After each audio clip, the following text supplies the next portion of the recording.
Ladies and gentlemen, welcome to another episode of the Nexus podcast. This is episode 15, if I'm not mistaken. I'm your co-host, Mr. Dave, and I'm here with my other co-host, Burrito Voorhees, aka King Jr. Say hi, man. Hey, what's going on, guys? And on this episode, we have up and coming player. He is, in my humble opinion, one of the best rain players that I've ever seen for this game. He's also, if I'm not mistaken, he's also one of the champions of the Demon Lobby season. I think it was 5 or 6 finale.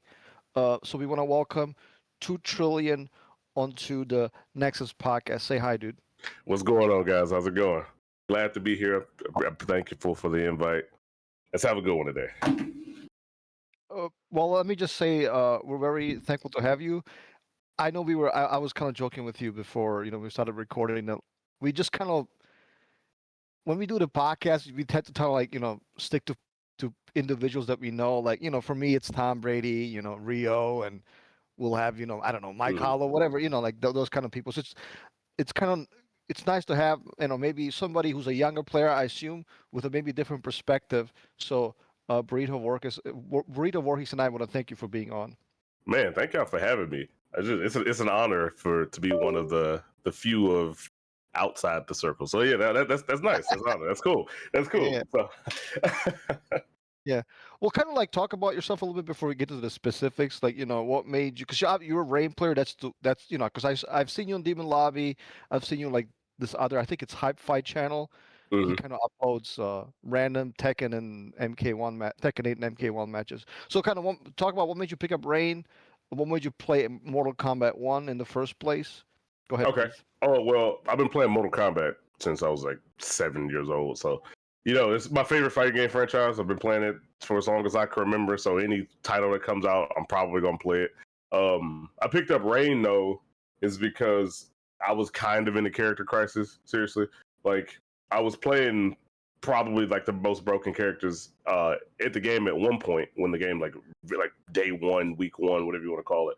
But Rain seemed to be like a character I felt nobody was really playing. It was like the Rain players were there, but it was like in comparison to the other characters, not many of them. So I was like, all right, I'm tired of being carried by Homelander. Let me try out a new character and it looks fun and cool, but like not a lot of people playing because I want to be the one person that's like, all right, he plays this character. So like I didn't want to be just the 50th Homelander in a bracket. So Rain just appealed to me simply just because not a lot of people was playing him. So I picked him up and then it just went from there. True, yeah, I don't think he's a popular, obviously, definitely not as popular as Homelander or Havoc, or even Cyrax. So I think True. kind of, you definitely, did catch everybody's attention by using him and kind of making a name for yourself in these online events. Um, Yeah, I think the before we get, last premiere yeah, rain I saw was Bandino's. That's like the last rain I remember that came to my mind. true, and I think he's from Europe. He's a European player, is he not? No, he's from NA. Yeah, he's Oh yeah, from sorry, sorry. I think Georgia specifically. Yeah, he's from Georgia. Yeah. I stand corrected. Can you talk about, there's always controversy about MK1 to this day. Just Hmm. kind of talk about generalities, what you think about the game. I assume you like it because you still play it. I know it might be a little bit silly of a question, but like, how do you like the game? Because there's just always some kind of polemic discussion about the game, and who Okay. hates it and who likes it. So can I be like completely honest? No, of course. This is why we I have you here. Yeah, go balls to the I wall with your I opinions, think man. I Like, think I think this game is just fine. I think people complain just to complain. And I'm not even saying that I'm like a veteran in the scene, but I've been a while for a while. So like or I've been around for a while. Like I've been playing actively like the most current game since MK versus DC. I wasn't very good, but I was around. But it seems to be a trend that every time a game comes out, in my opinion, it's gonna get shit on. Like when MK9 was out, people was like, "Oh, this game fucking sucks. It's not the 3Ds." MKX came out. Oh, it's not MK9. MK11 came out. Oh, it's not MKX. MK1's out. Same trend over and over again. Some people don't like the cameo system, which that's fine. You don't have to like it. You got based off your own opinions. You like what you like. But some people just hate the game just to hate the game. Actually, the game is actually not that bad. I enjoy it. It's just weird though. It's like I feel like the people who complain the most are just the people who don't play the game. So if you play it, I feel like it's still fun. Sure, I didn't say it was perfect, but like the game is fun. It's fun. Do you mind if I ask you? Like Burrito Warriors season is mid-20s. I'm, I'm a lot older. I'm 40. Do you mind if I ask you where you kind of stand? The only reason I just kind of want to, like get to know your, perspective. What was Mhm. the first game that you played? That's the only reason that I'm Oh, asking. It's not very, meant to be. very first game I played was MK4. It was the very first game I owned as a kid. I was in like fifth grade. Okay. I had it on Nintendo 64, and I guess that's where my like stance on like games being okay how they are is to me, because like I didn't have an update, I didn't have a patch. It was on Nintendo 64, so I got the game as was and just played it until the next game I had, which was MK versus DC. That was like 3 years later, so or some shit like that. Like I can't remember at the top of my head, but yeah, like MK4 was the very first game I played. Are you like in your late 20s, Yeah, early 26. 30s? Okay, okay. Um, just so people have a perspective. It's not meant to be, oh, he's a young player, he sucks. He's older, Mhm. he's washed up. Just kind of like, give people a perspective. Um, but it's good to hear that you've been playing for a while. Let me ask you, uh, what would be your, like, if you had to defend this game? Not that you're a lawyer, but what would you say to people, who don't like the cameo system? A lot of the, mm, you know, a lot of the modern, like, the contemporary conversation is that the game, no, people don't like the cameo system. Maybe it's a Mhm. bit too offensive. Vortex, command grab characters, right? What would you say to people like, I don't know, Mike Hollow, Tom, people like that, I Rio to a would lesser extent? the way I would respond is I would say I respect your opinion, but every game that has ever come out ever has had a mechanic that you hated. Like no game will be perfect. So to shit on the current game, I think it's unfair to constantly criticize it while going back to the game you criticized previously to just prove the point that this game has some sort of problem, if that makes sense. So, like, sure, you might not like the cameo system, but a lot of people didn't like MKX because you just sprint and mix somebody. Like, it was just fuck neutral. There was no neutral in the game, there's no basis at all. Some people might not like MK9 because literally every single character in the game had something broken attached to them. So people might not like 11 because the breakaway system sucks, or the rolling system sucks, or you get the regen meter. Like there's always going to be something that you might not like, but if you play the game to enjoy it first, I think you'll have a different perspective on the game. Because I think a lot of people don't do that. I think the people who complain about the game are like playing it for a reason besides enjoying it first, and then they make the complaints and their opinions based off whatever external thought that they might have. So somebody might want to compete and compete only, then they'll make their basis off of that alone instead of just actually trying to enjoy the game. Yeah, I was listening. So, um, Burrito Voorhees, he sent me a video. This was a couple of days ago. I think I saw Scar on it, and I believe it was on Loose Streets YouTube Mhm. channel, if I'm not mistaken. Never kind of talking about. It was like it's in like an hour long. Discussing, um, MK1 and previous MK games, and what's funny to me is like they almost like didn't address the elephant in the room, which is what Loose Streets kind of. He seems to be like very passionate about MK11 because that's the first game that he started. Mhm. And then you have Scar, like he's an older, a little bit older player. He likes his MK9 and even MKX because that's the game, in which he had the most success. So the reason I'm saying it's the elephant in the room is because it's just like it's kind of like what you just said, like people like different stuff. And I've been saying, on this podcast, on Rio's podcast, on Mike Hollow's podcast, it's essentially a preference thing, like you were insinuating, right? It's Mhm. not a matter of, oh, the cameo system is the worst thing ever made. Like, well, maybe not. It depends whom you ask, right? That's kind of what you're saying. Am I right or wrong? Right. Yeah. Essentially, like you might not like it, but there's somebody who does, and for you to be like, oh, this game sucks because of this reason is just, I think it's unfair because then you can say the same thing about every other game that's ever come out ever. So yeah, that's essentially what I'll say. If I may Uh, yeah, jump go in, ahead.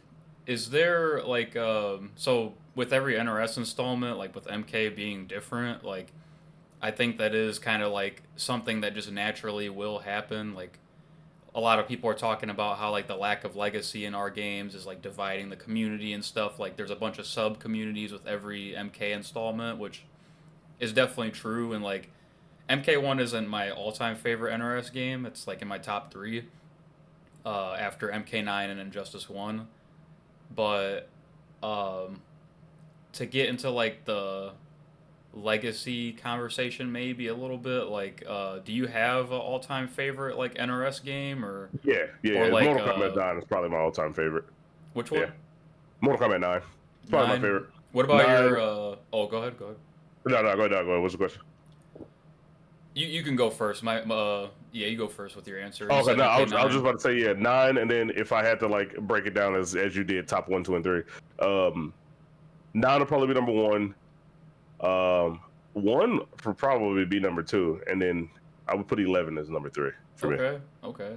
And is that including the Injustice titles too, or only Yeah, MKs? yeah, yeah. Truthfully, I was never really a fan of the Injustice title, so they're probably gonna be bottom of my list. I see, I see. That's fair. Who would you say? Do you always gravitate to Rain in like the MK games, or is No, it like no, a no. play style thing that you look for, and Rain just Truth, happened to fit that? truthfully, this game it was just I just liked the way he played. My favorite character all time is Sub Zero, and I think in MK11 I wasn't good at mixing, so I always died.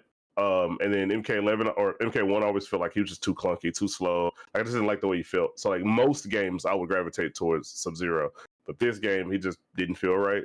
Rain was just like, yeah, this guy looks cool. Like he's doing a lot of stuff that I don't see people do because one, people aren't using them, and two, he's doing all this like portal shit and like I can like crumple someone with a beam and like put a whirlpool under him. It's like cool. It's like let me try this character out. So like yeah, it was really just a play style.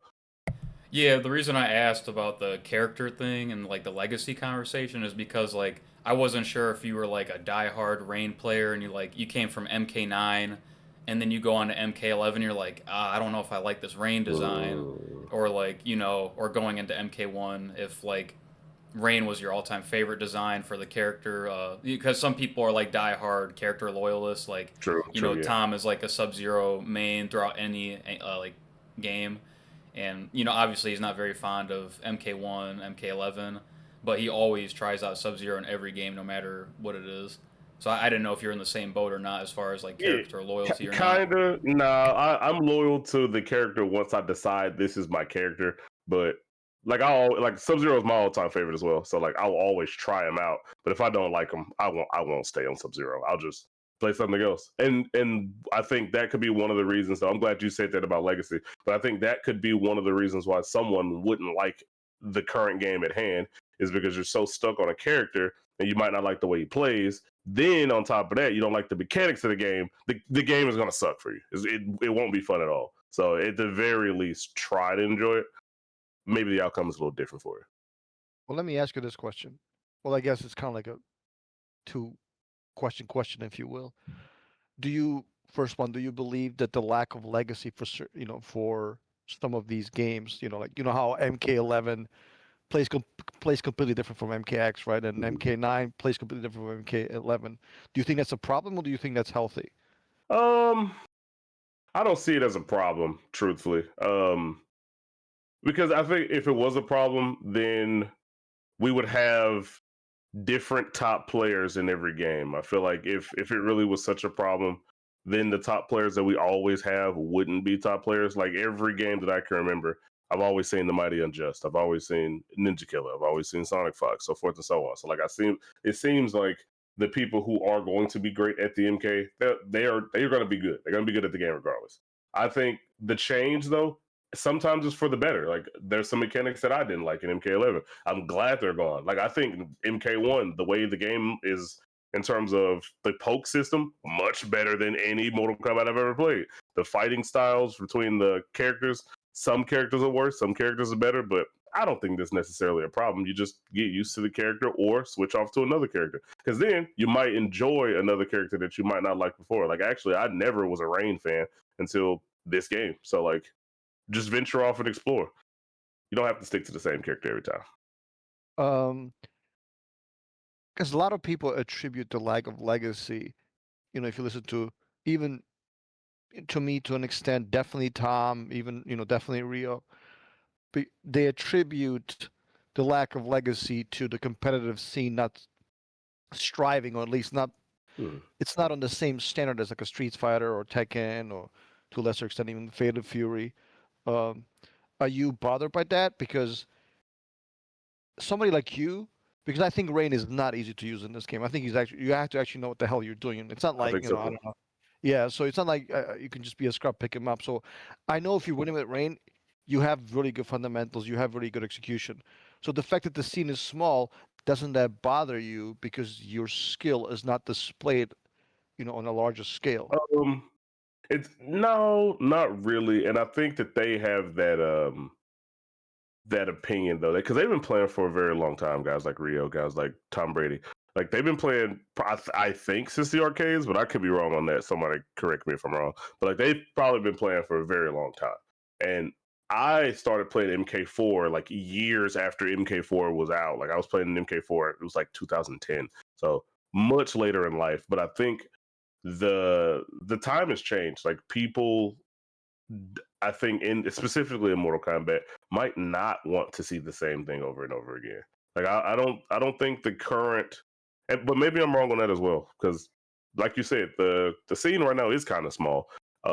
Everybody is kind of leaving, but there's still some cool group of people that still around. There's new group of top players now, so maybe it's just a preference thing. But at this current point, no, I don't think it like bothers me. It's just I personally like what I like, and I just think that there are certain opinions because of how long they've been playing, and I think in every sort of um every sort of game, every sort of competition that you've been progressing in your entire life for however long, if something changes, you don't like it, yeah, I think you're gonna feel some type of way about it. But I don't think it bothers me much. I'll let Burrito you jump in a second. Last question on my part. So what do you attribute the small scene to? Because a lot has been said, right, and continues to be said every single day, every single week, every single month, right, Mhm. about why our scene has not really grown to the extent that Street Fighter has obviously maintained, if not grown. So has Tekken, especially with Tekken 7. Why isn't Mortal Kombat, for example? Why is the game not at Evo? Why are the numbers? I think online they're actually very good, but why are we I think so so too. small offline? Yeah, why? What's your opinion I on that, guess I Tom? guess two reasons. One, us as Mortal Kombat just being so regional, like we don't have like an East. There's no Asia or anything like that. So I think that could be one reason. But I think, in my personal opinion, the main reason why we don't have a lot of people play is because a lot of people just complain on Twitter. Like I feel like we live in a society now where the cool thing is to be negative. Like the cool thing is to be like, "Oh, this is ass. This sucks." Like literally in any sort of like platform. If there's a new song that comes out, if there a new movie comes out, "Oh, this sucks. This ass." Mortal Kombat specifically is just that game. So even if it's perfect, I feel like it'll just be deemed as ass. So everybody says it's ass, and then they stop playing. So like me personally, at least that's how I feel about it. And then you got the people who don't play constantly tell you how ass it is, or the people who aren't very good get hit by some stupid shit. Like I'm glad you said that, and this is no shot to Loose Streets, but like I try to keep my eyes peeled to everything and hear why people don't like the certain game. But he'll get hit by like some third grade level fucking move into cameo and then complain like this is why the game's ass. And I'm like, all you had to do was block. You know what I'm saying? So like it's stuff like that where people try to highlight something negative and then the negative becomes, I guess, somewhat of a reality, and then everybody kind of runs with that narrative. So that's what I personally believe. Well, I'm not going to disagree with you. I think you're 100% right. That that's something Tom talks about. Like I think he calls it. Well, he hasn't used the term in a while, but it's just like the toxic positivity. I'm like, dude, it's the internet. What the hell are you talking about? Yeah. Like, it was like, oh my god, look at this positivity. I don't Yeah. know. I don't know. Just because I guess ketchup and mustard are not, being overly critical, and to Mm, some extent, I think they could be. But anyway, I think the point is like nobody on the internet is like, "Oh my God, look at this positive plays." There's too much of it. Like Tom, like, what the hell are you talking about? Like, right. that's not what's actually going on here. But Like to play a devil's advocate, I'll promise I'll let you jump in. I mean, Street Fighter has a lot of Street Fighter 6, right? That game also has a lot of negativity, throw loops, drive rush, right? Etc. Right? Tekken 8, I Yeah. don't even have to talk about it. Literally, there were fools in that community who tried to boycott their own game. I mean, those games also have a lot of negativity, yet their scenes are what they are. Like, how do you explain that? I think I would counterplay that at least with the.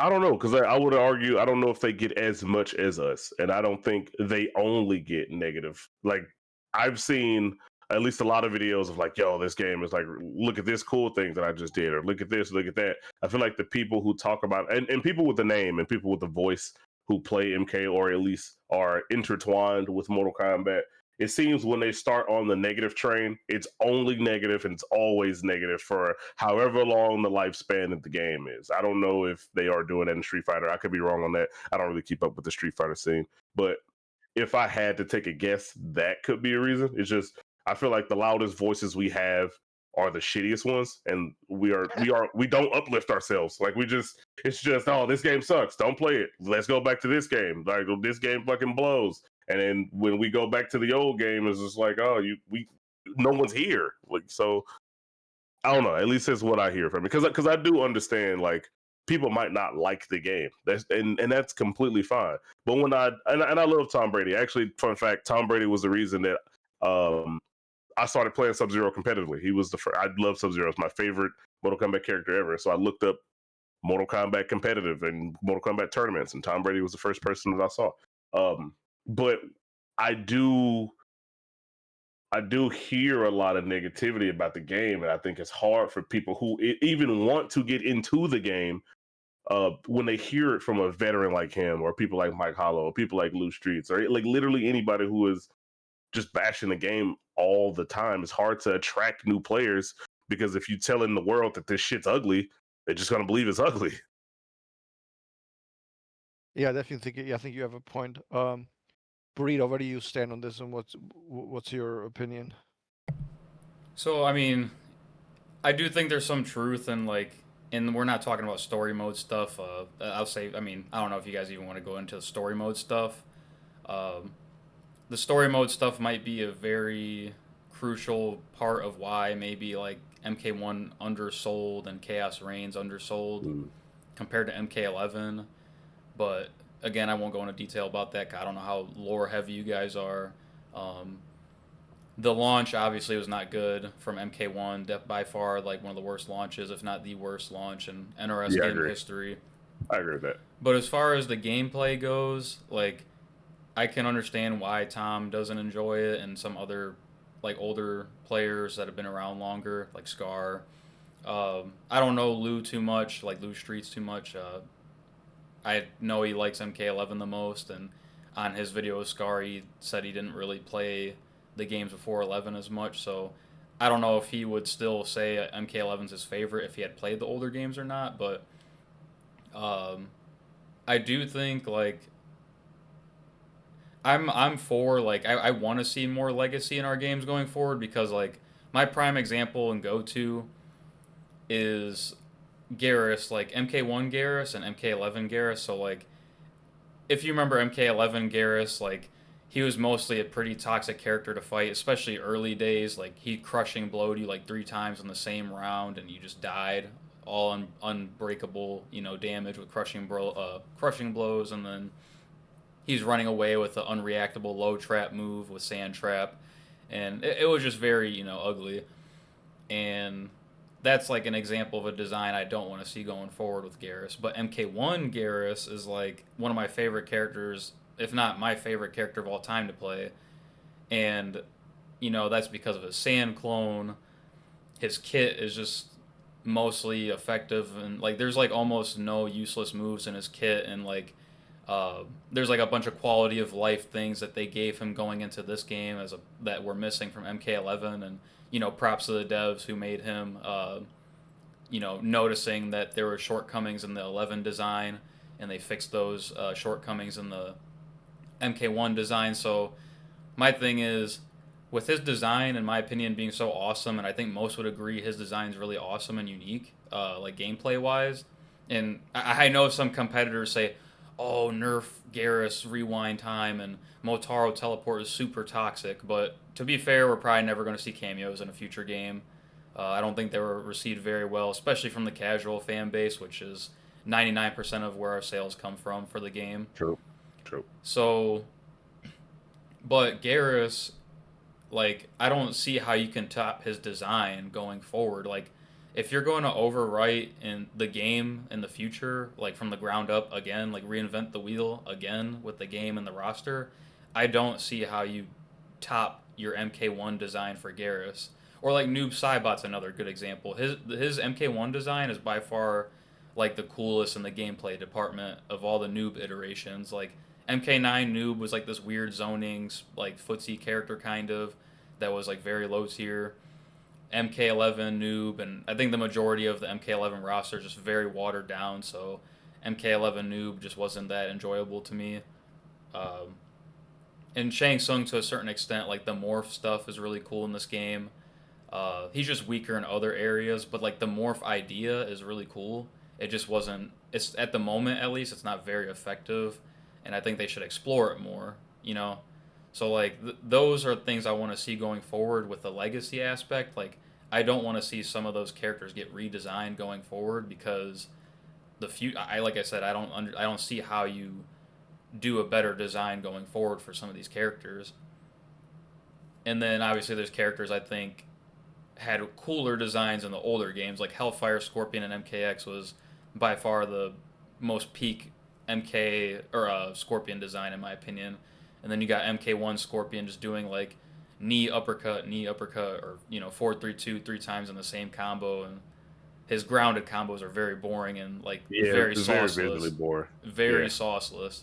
Like his air combos are kind of cool and it's flashy, but yeah, when he's on the ground, it's very sauceless. And that's another story mode thing too. Is like why is Kuai Liang, Scorpion, and Sub Zero, like Sub Zero and Scorpion should not be brothers? Like, but yeah, again, I won't go too deep with that. But that's like kind of my take on some aspects of Legacy and why I think maybe going forward, Legacy in the gameplay department should be an option I think they should explore to hopefully keep around those older players from the current games or even ones from before to come back to the scene. Because obviously, if we go from MK1 to the next game and they, reinvent the wheel again, what if you yourself, 2Trillion, you don't like the next game and we don't see you competing? Like that'd be unfortunate. As said for many other players before us or before, from the past games. I've been around since MK9, but I didn't start traveling till Injustice 1. So, but I been in the NRS scene since MK vs DC and like competing since MK9. Just MK9, I competed locally because I was literally 9 years old at the time. I'm 24 now, so. Mm. But yeah, to end my rant on the legacy stuff, that's how I feel about it. And me and Dave always argue this a lot, but we won't get into those arguments. But I don't know how you guys No, feel about a lot of what I just actually, said. yeah, actually, as you just explained that, I think I agree. I think I agree. Like, if I had to put in specifics as you did, like Rain as a character in MK9, I actually thought was pretty fun, but then in 11, not so much. So like this game, MK1, I think is actually very fun, but I wouldn't want to get to grand bring over MK11 Scorpion here. But there are some characters I think that should probably stay like that, and we could get both older players and newer players involved, and somehow that can make a bigger scene. So yeah, like I think I might agree with what you're saying. Makes a lot of sense. I do want to. I don't want to expand on the storyline topic that King Junior mentioned, but I do want to make it an overall topic of. I think if you're a gameplay developer, if you're whatever fighting game company or any other company for that matter, I think you kind of have to stress functionality over meta and even legacy, right? I think Trillion, you would agree that MK1 got itself into problems because the release version was pretty bad, right? It was Yeah, yeah, pretty yeah. lackluster. On release, this game wasn't the greatest. Yeah, I could agree to that.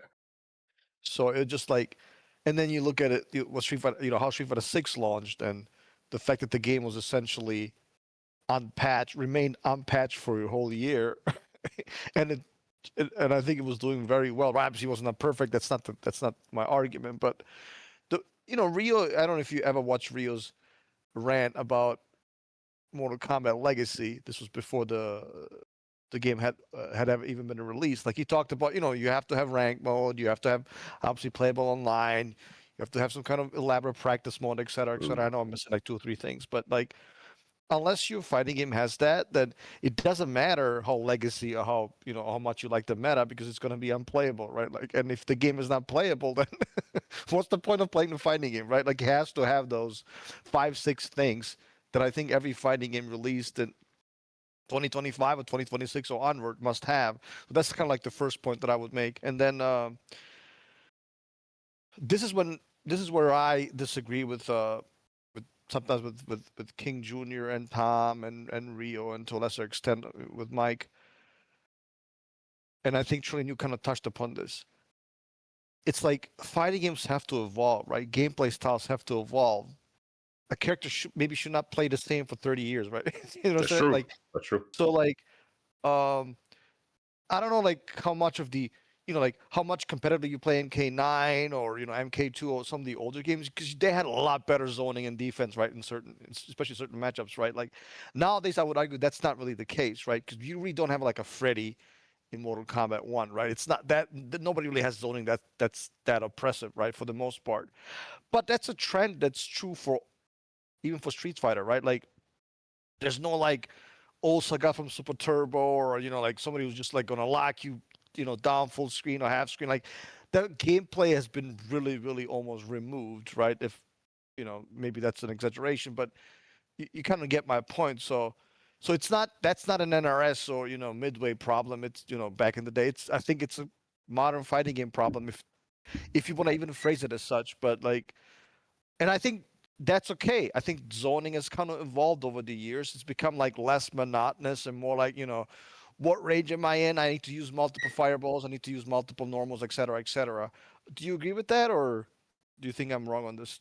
No. I actually agree with a lot of you saying, but I do kind of agree with Burrito as well. Though I think there should be like a somewhat of a healthy balance. But overall, though, I think yeah, like if I had to choose one or the other, maybe games shouldn't play the same for ever, because if that is the case, then how do we gain new players? Like, how do we create? How do we make the scene bigger if the original MK1 is just released 15 times in a row? So like I would like to see things change, and as time goes on, obviously things will. But I think some things, as they change, maybe should remain the same. Um, like I think that was a fair point what Burrito said about Scorpion. I think Scorpion in this game is fucking boring, but past Scorpions was like really fun. I think maybe you don't have to keep them the exact same, but at the very least try to keep the play style the exact same. Maybe that would keep a same core fan base, and then the same people who competed before still competes later. But overall, though, I don't think the legacy should take over the game in a sense where we are just, reflections of ourselves. I think we should have some sort of change in the end. King Junior, do you agree with that? Yeah, so like you know how like MK Deception and Armageddon was like kind of like a copy and paste of like your character had two stances in Deception and then going into Armageddon they just like lost one of their Deception stances but pretty much remained the same, you know. I don't think like characters should be that similar going forward into like the games, but like their play style is part of their identity. Like Sub Zero, for example, he's known to be like this turtle you, slow pace, like slow you down type character with the ice clone. And obviously the ice clone's been oppressive and like MKX, MK9 I think it's to a lesser extent, but uh, like that was like Sub Zero's identity in the NRS games, and maybe I don't know the Midway games as much like in the arcade era and stuff, but like that's usually Sub Zero's identity is like the ice clone slowing you down or trapping you, stuff like that. And I think the gameplay archetype should mostly be the same. Maybe not the animations of everything should be like one for one identical.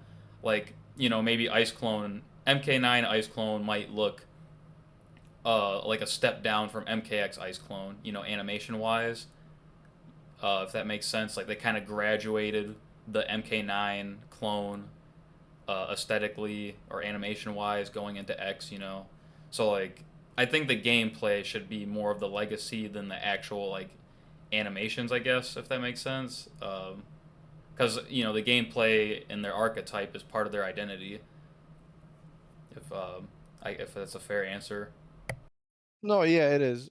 And I think this talking point is like I think like we keep saying is legit, but I think it has been exaggerated to some extent. Like if you look at Katana, I think in MK1 that is, I think she's a little bit on the weaker side, mostly because I don't think she has like offense that I think this game kind of requires. Like she doesn't really have an overhead, she doesn't really have any plus strings. They added like a little bit of that, I think in the most recent patch, but like she essentially kind of plays the way you kind of expect her to play. Like she's a footsie kind of zoning type character, right? Who does a lot of damage.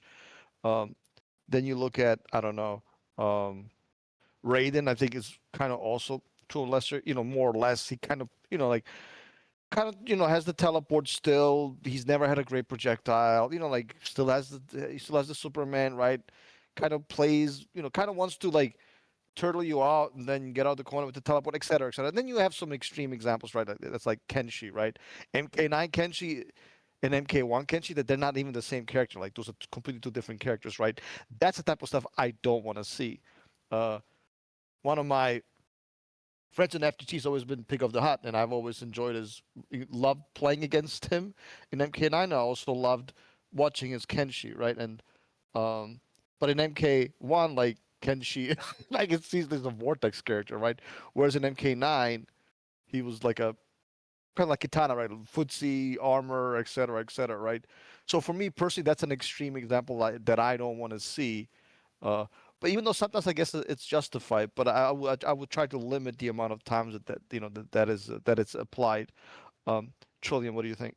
Yeah. I think I agree with um, that statement. Like I said, I think um, some characters as they change should stay the same, but like to completely change the archetype of a character, I think that was the issue. Could like ruffle some feathers because you're right. Like if you play Sub Zero, and Sub Zero kind of has changed a bit, especially from X to 11, where it was super ice cone pressure. It can mix you a little bit, but then 11 ice clone not even existing. It's just like like so it could be troubling for some people who fell in love with a character and wants to play that character the way that they grew up playing. But it shouldn't always be the same though, I think, as well. I think as the games progress, they should change because this isn't Street Fighter, this isn't Tekken, this isn't like Dead or Alive or anything like any legacy game that just basically keeps everything. As games come out, they change, but it shouldn't change drastically if that makes sense.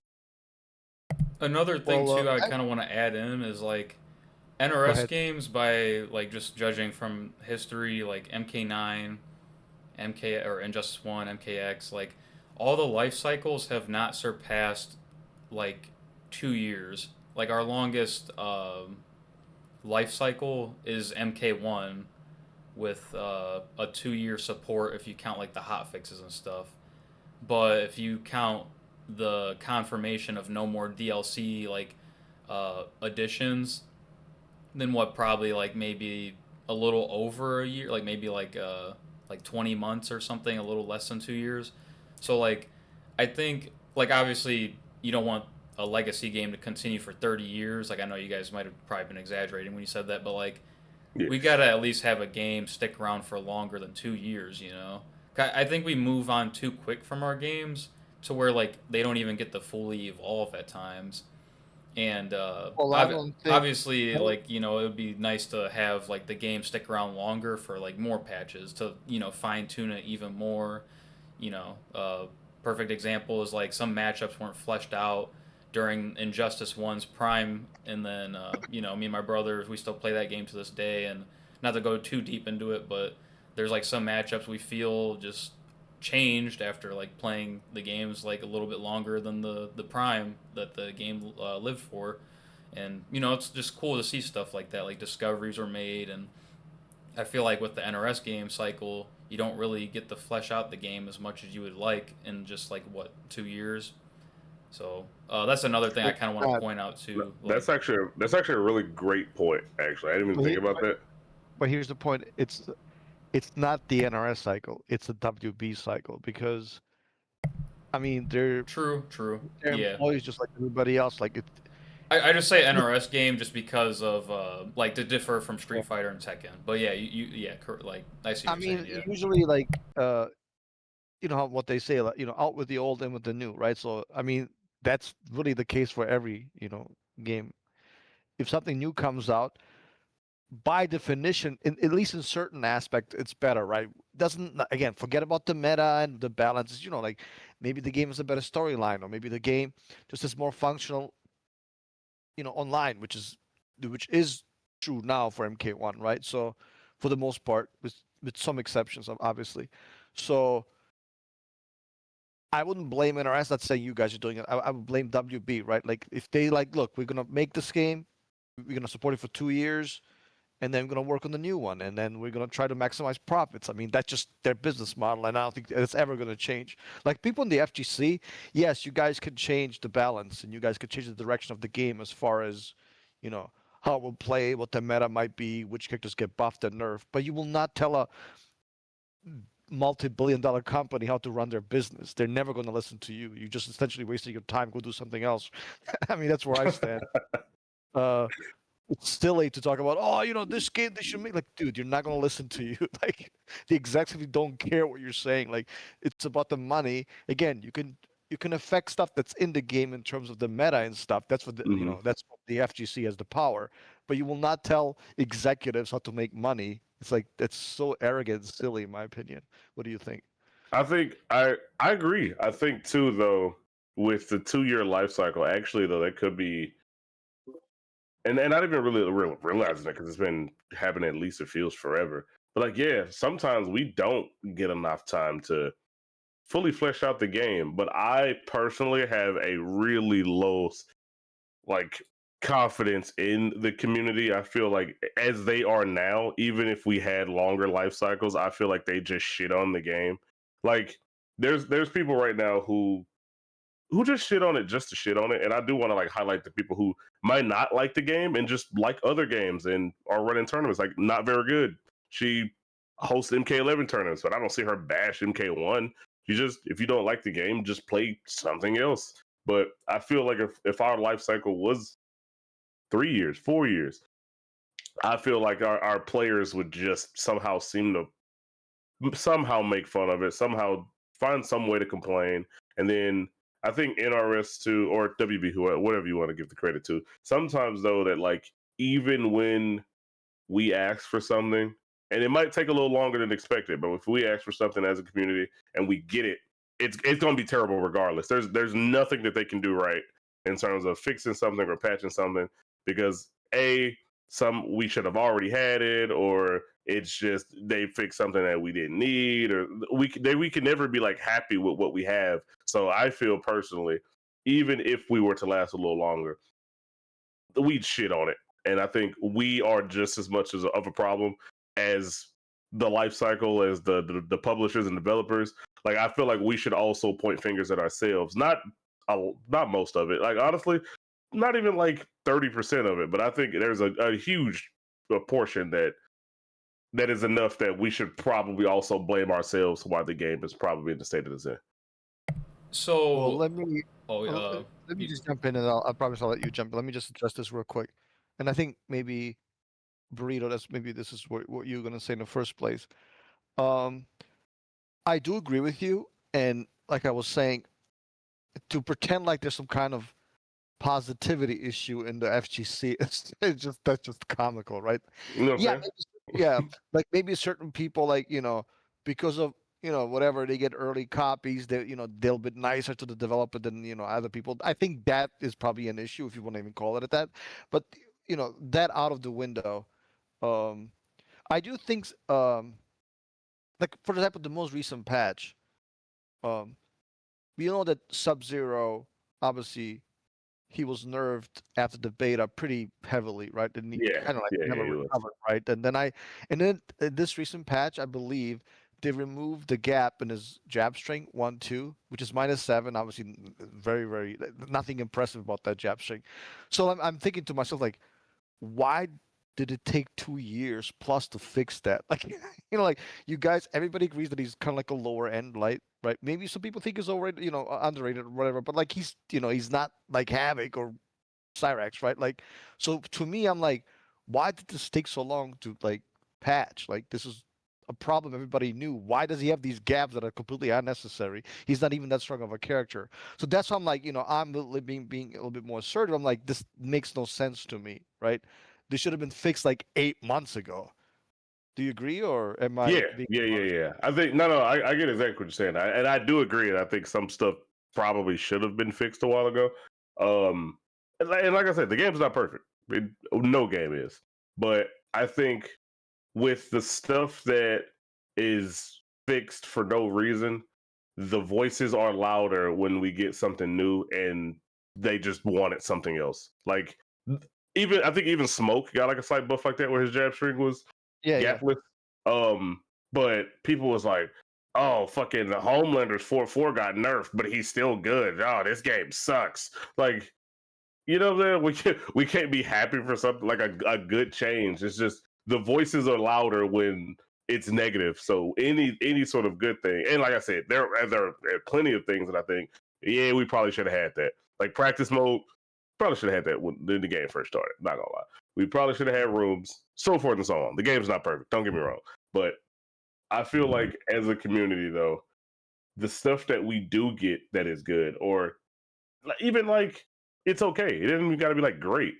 We just like focus on the negative, and it's and then I feel like that's what's hyper focused, and then that becomes the narrative of the patch. And then if I was to do that as a developer and be like, all right, we're coming out with this new patch, and then every time I release it, I either hear we should have done this or this sucks because you didn't change this, I'd probably feel discouraged, and then I would probably honestly stop communicating as W or NRS did to us. I just wouldn't say shit because obviously I can't do anything right. So I feel like it kind of worked both ways. But I do think though we should probably have better communication from devs. But I don't think we helped the situation at all. Yeah, I think you make some really good points. King Junior, go ahead and comment. So I wasn't gonna bring up this topic, but we'll stay here Yeah, that's because okay. Yeah, yeah. my I'll save my topic for maybe after this conversation, depending on how long we're on it. But I have been pretty critical on the patches and like their contents, like for the gameplay, and I'm only saying this because Dave mentioned like the players that may get like early access to certain things or some kind of thing from NRS WB, like some kind of opportunity or whatever. Like I was a tester, I'm on the credits.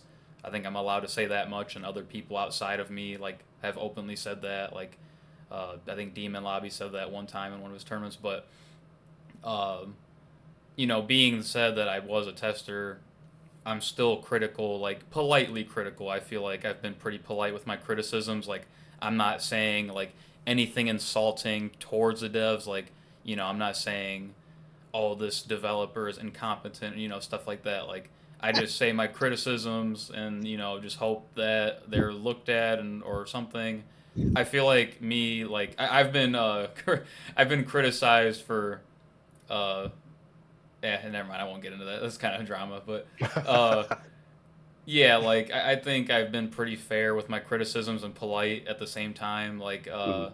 on Twitter, I can't say how many times like a patch has dropped during this game's lifespan, and it's like just underwhelming, like most of the time. And like I've put post like on Twitter, I posted like another underwhelming patch. Like I'm not expecting like Garrus to get like given an overhead starter that like launches meterlessly and is safe. Like I'm not asking for stuff like that, but like characters like Tanya, for example, like ever since she got nerfed like severely from the armor meta that she was living in, like during the early days, they really haven't done much to her to make her better. Like she has the seeking guidance, but it just still is not rewarding enough for Hmm. like what she gets from it. Like she has to spend both seeking guidance charges for that projectile to have slightly better perks. Like it has a faster travel speed, and if you spend the bar, it eats projectiles.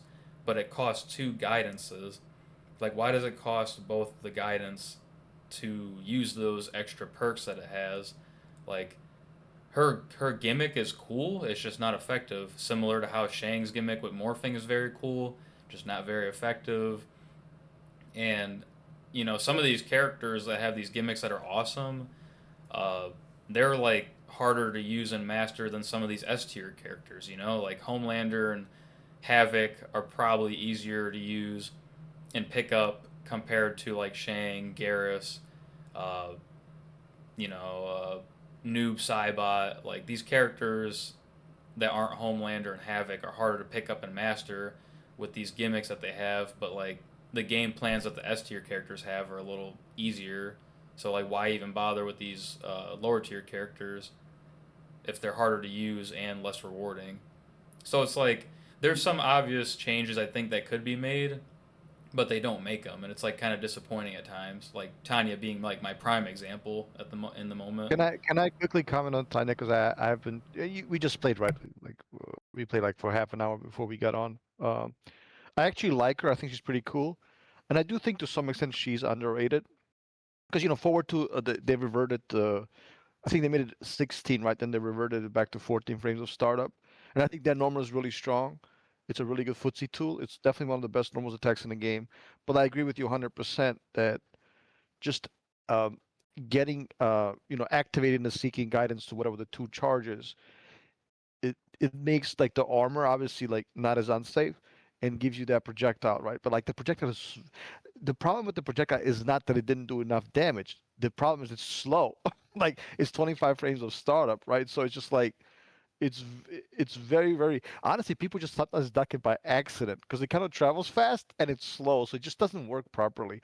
I would make that 20 frames. Like I think armor can stay the way it is right now. We don't want to go back to the old meta, right? Because that would cause just issues. But yeah, I think you need to do more with seeking guidance. She needs more perks. She needs more advantages when she activates it. Because right now she just doesn't get enough. She doesn't get it enough because she's a character who doesn't really have any vortex like a Cyrax. She doesn't have any command throws. She doesn't have any cheap mix-ups, right? She kind of has to play footsies and beat you, which is fine. I think we need more characters like that in this game. But the problem is like her damage is low and she That's doesn't true. do Yeah. enough. She doesn't do enough. But I think I still think she's fun. It's just that I would like to, I would have liked to see a little bit more. Uh, from dispatch for her, and I did see a little bit, but it's like they're addressing the wrong issues. Again, the problem with the projectile is not that it didn't do enough damage. The problem is too slow. It doesn't hit anybody. That's the problem. So I would love to see a character like, if she's kind of like a mini Geras, right? She has to charge and she gets these defensive advantages. That would be super cool. I would love to see that. But like, the character's been like low tier for like a year and a half almost. Like, what are we doing here? Like, it's just the changes are way too slow. They're not enough. That would be my criticism, which kind of goes along with everything that Burrito was saying. Trillion, you agree, or are we off here? Yeah, no, I think you guys are making a fair point. There are some things though that change, and I'm like, this really wasn't that effective at all, really. I think my only problem is though is just for the most part, I don't know. I personally am a huge critic of just how our community receives information. Sometimes it's fair, sometimes it's not. I just think though we are our biggest enemies. So even when we get something that is fair or not, we just shit on it. But no, I think that with a character like Tanya though, that she probably needs more. And I don't know what the process is of giving a new character changes, but sometimes though when you give a character changes, it seems that it's the wrong change, and it's sometimes super cool, but it just like really didn't help in terms of matchup. It really didn't help towards her or his like problems. Didn't really help in terms of like making the character work essentially. Like even now Quan, I know Quan when he got his still changes. Like I'm friends with a lot of Quan players, so like they always give me the same sort of like spiel. I'm one of those But, like, Quan players, right? yeah, so like Quan still has his like gaping problems, and it's like regardless of what changes have been made, like he's just not ready yet to be a complete character, if that makes sense. Like his pokes suck. Like if you whiff a poke, you might die. Some matchups, like you can't even poke. You can't even press a button. Like I guess Johnny, as Johnny gets in, GG's brother. But Yeah. yeah. Like I think sometimes they do make the wrong decision of what to fix. And like I said, I don't know the process of that. And I wish we would have more people to like be more critical, not more negative. Because I think criticism and negativity is different. Like if you criticize something, you want it to be better, not just to shit on it. And I think a lot of us as the community just like to shit on stuff. But yeah, I think I'm spot on with y'all when y'all say that. Yeah, so No, like, yeah, go ahead. I'm sorry. like another like example, like besides Tanya, like my pitch for Tanya would be like, make level 2 seeking guidance, like make her level 2 seeking guidance, make it to where all of her attacks become like 4 less frames of block advantage, so like except her crouching attacks. For example, her 1/2/2 I think is -1. It would then become like +3 with those changes if she was in level 2 seeking guidance. Like I think that'd be kind of interesting. And like, you know, the 1/2 change with Sub-Zero, like yeah, like that should have been addressed way long time ago. It maybe should have even been gapless from day 0. Like, Yeah. and then there's still quality of life things that go untouched, like Raiden's forward 4-3 into Shocker. If you land forward 4-3 at a farther distance, Shocker whiffs. So then you're forced to use your cameo if you have like an attack that can launch off of it, like up punch with Tremor, or you have to confirm in a meter burn storm cell. Like you should just be able to go into meter burn shocker 100% of the time. And sometimes if that doesn't happen, sometimes with Raiden, forward 3 will just flat out whiff. You'll land the first kick, but then the second hit will just whiff. And then, you know, you literally don't even have a chance to confirm into anything. So like that's just like a functionality issue at that point, and it still hasn't been addressed. Sector has the same thing with back 3-3 meter burn teleport, and I know Dave as a former Sector main, that would really grind his gears, and it's still there to this day, unfortunately. So like little like stuff like that too, I feel like should definitely be addressed way sooner before like actual buffs and nerfs. Yeah, Like absolutely. functionality over buffs and nerfs for sure, and they still again politely criticizing, but still it just doesn't get addressed all the time. And like I've definitely covered some of those things and listed them in my criticisms or suggestions of changes in the past. Not saying they should listen to all of my things, but they're there. It's just it just sucks that they go unnoticed sometimes. Well, to be fair to, like, I'm not trying to be, I don't think NRS is incompetent, but just to be frank, like, they've never really been good at fixing those little things, right? I think the folks at Capcom and Namco, they're a lot more known for that. If something is not working properly, they will fix it. Maybe not immediately, but they will definitely get to it. I feel like NRS is not really known for fixing that. How long did it take him to, fix certain characters crouching and stuff randomly whiffing? Remember, you guys remember in the older games, right? Like, or low profile issues. Like these things were fixed, like not within one game, from like game to game. Sometimes it took him 2 games to fix, right? Like, and just like all this other stuff with the player one advantage and all that stuff that goes back, a while ago. Yeah. It's just that I don't think, like they either buff something and it's completely crazy, which I don't mind sometimes, or they just like they give changes that are not, that just don't do anything, right? They're just like whatever, like it's okay. But like, for example, with the reptile stuff, right? Like reptile's overhead used to be -12, if I'm not mistaken, and to this day it still does 5%. Like, why? That doesn't even make any sense because Raiden, Noob, Reiko, and I'm maybe forgetting 1 or 2 other characters. Like they have the same overhead in terms of like functionality, in terms of like use, right? Yet he is Reptile, who has an overhead now it's safe, right? It does like 5%, but it used to be unsafe. Why? Like that's a change that should have been made like a year and a half ago. Like Yeah, sure. really, Yeah. that's what that I don't understand. Like everybody, it's not like even give Havoc these 10 buffs and now he's the best, right? Nobody's talking about that. It's like just some simple stuff that's like, yeah, of course this makes sense. Why is it like this? Like why do Kano and Goro like take away health? They're not top tier cameos. Like why? Like there's no reason for that. Uh, there would be a reason if you made him a lot better, then yeah, it's okay. Like, if it's a striker or Movado type situation, then yeah, it would make sense. Mhm. But like right now, these things don't make any sense. Like, so I don't know whether it's because they're understaffed or maybe because they have a huge workload working on the next project. I just wish these things were addressed a little bit faster and sooner, I guess. That's my criticism, and I think I'm being fair here. Yeah, no, I think that's one thing that's super fair that I think as a community we aren't um at fault at. I think though, as loud as we are in terms of what we think is right or what we think is wrong, we don't get stuff when we need it. And then I think it can turn people away. And there are some things that like should be fixed like a while ago, and I think too from us to the devs from the players, like sometimes there is though like this just like yelling down a hallway and hope you get a response because sometimes it feels that we just are alone.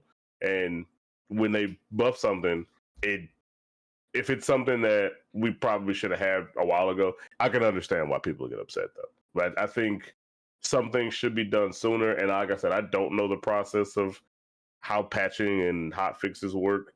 But yeah, it feels that sometimes though we do kind of wait too long. I just wish we were better at criticizing more than anything, truthfully. No, absolutely. You make a good point. Um, King Junior, do you want to bring up one last point before we talk about rain and like get into specifics? Because I definitely want to do that in the next, I don't know, 30, 45 minutes. Do you want to go with that first? And then I'll bring in. I feel like my topic I want to bring up is kind of maybe depending on how long we talk about rain and all that stuff could be like a end of the like ending topic or Okay. close to ending topic because we're only an hour in right now, Yeah, yeah, yeah, yeah. but maybe Yeah, let's talk about rain and then we'll finish up with your topic. because Because right now I have or not right this very second, but yeah, I was playing some rain footage from the Trillion. yeah. You can go more into that if you want. Well, that's interesting. Let's make it interesting. So, Trilly, I'm gonna name a character, and I want you to kind of play like word association, right? Word association, like describe that character, and I don't know, as briefly precisely as you can, from Okay. the perspective of a rain player. Does that make I sense? got you. Yeah. So Yeah. okay, let me break it down. So you said you name a character, and I'll try to keep it like under like maybe 2 or 3 words. But the It first can be thing that it can be a bit longer. It can be a little bit longer. okay, I'm not trying to limit you, just kind of like what is a rain player? Because there are not many of you. Like what's Rain's true. matchup? Who the hell knows, right? They're kind of like give me a description, right? I'm probably gonna mention some of the top tiers and have you comment on them from the perspective of a rain player. So let's just start kind of innocently. What do you think about Conan? Um, easy to deal with. I think if you don't know the matchup though, it'd be tough because you Rain players play that matchup, or at least the way to play that matchup is not traditionally how we play most matchups. It's actually the way we lose all of our matchups. Like you should probably run away from Conan. Um, Yeah. that's how you win that matchup. Rain usually loses most of his matchups though because of his movement. His movement isn't very good in MK1, and his bad matchups exploit that. But this is one of few matchups that he actually has the advantage, and he could just back forward one cancel Conan because Conan has no projectiles. So I'll say easy to deal with. You don't when you play a mid range, does he outfoot to you badly because of what is it? No, Back no? his if it whiffs, I just whiff punish for back three. Yeah, I see. Well, here's another one. Cyrax.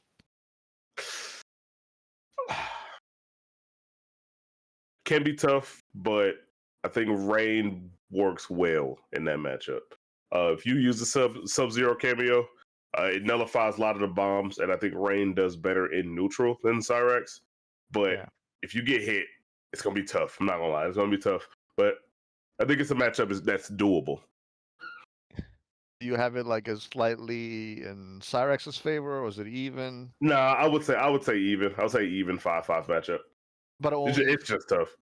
only if you use the Sub-Zero. Sub-Zero cameo. Yeah, I'll leave Sub-Zero cameo. Yeah, yeah. Geras. Okay, so this matchup I used to think, which it did before the buff, Rain lost. Absolutely.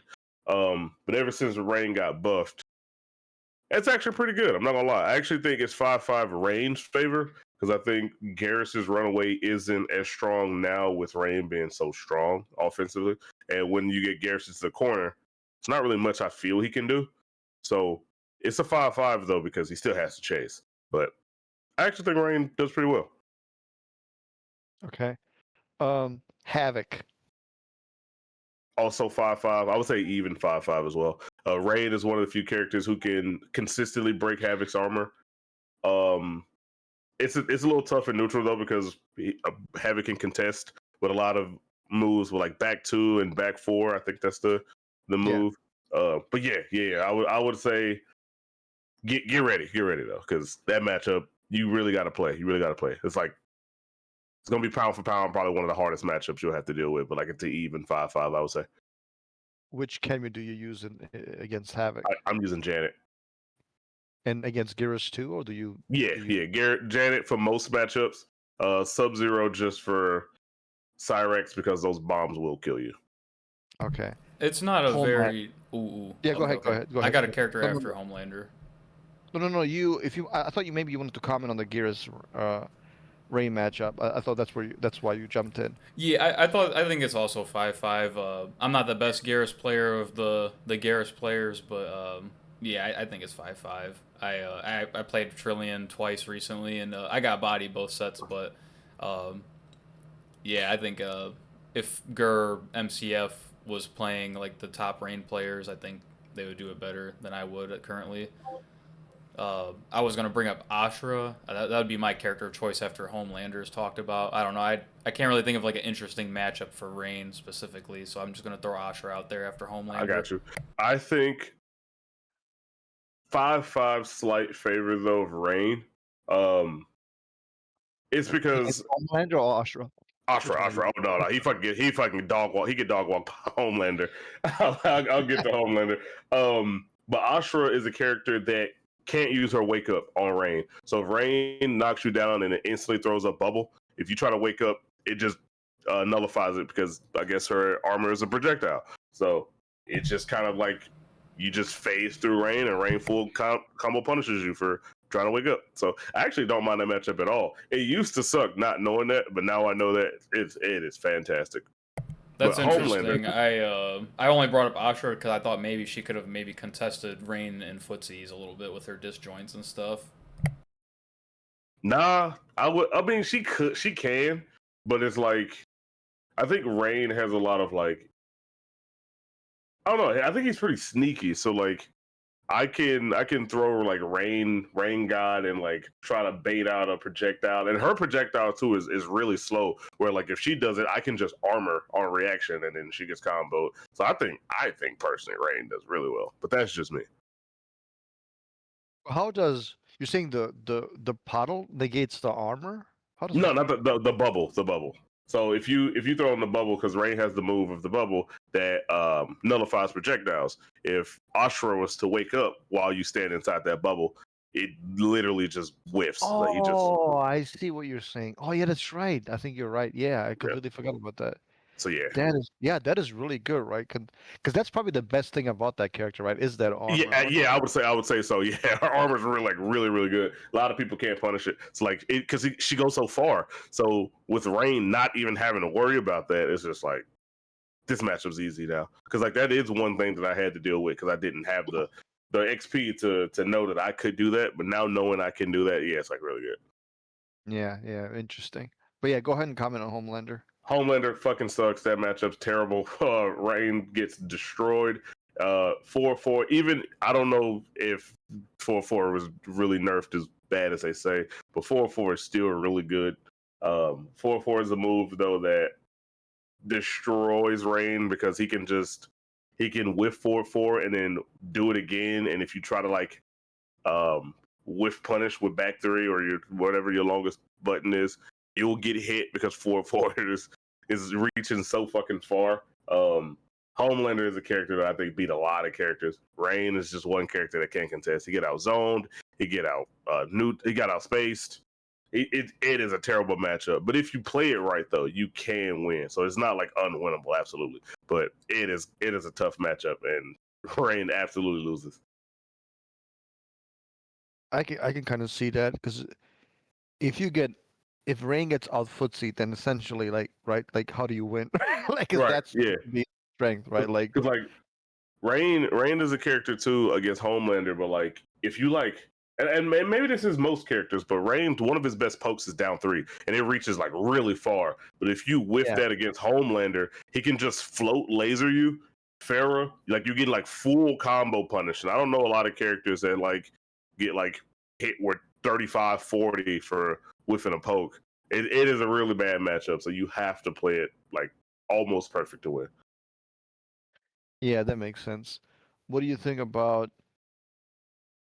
Let's just name another footsie. Kitana. Um, I also think Rain does well in that matchup. I would say also 5-5. It's just Rain has a tough time if she has life lead. So if she has life lead and starts running away, it can be tough because the bubble will nullify the projectiles, but it won't hit her. So you got to try to make a way of getting in, and that's where Rain struggles. A lot of characters who run away is his weakness, and Katana can exploit that and do that. So if she has life lead, it can be tough. But I think if he gets first hit, it's a 5-5 matchup. How does Can you? Yeah, go Shao ahead. do against Rain? It used to be, and I've been playing this matchup a lot actually. Like I've been really elaborate because there's a lot of Shao players in TLR. Rain might win. Rain might win right now. Rain can do a lot of stuff against Shao. Like he can full punish the axe drop. Shao is kind of stubby in comparison in neutral because everybody says that Shao is better without axe than with axe. And if he's at his best without axe, he's just kind of whiffing, and I can just outspace with back three.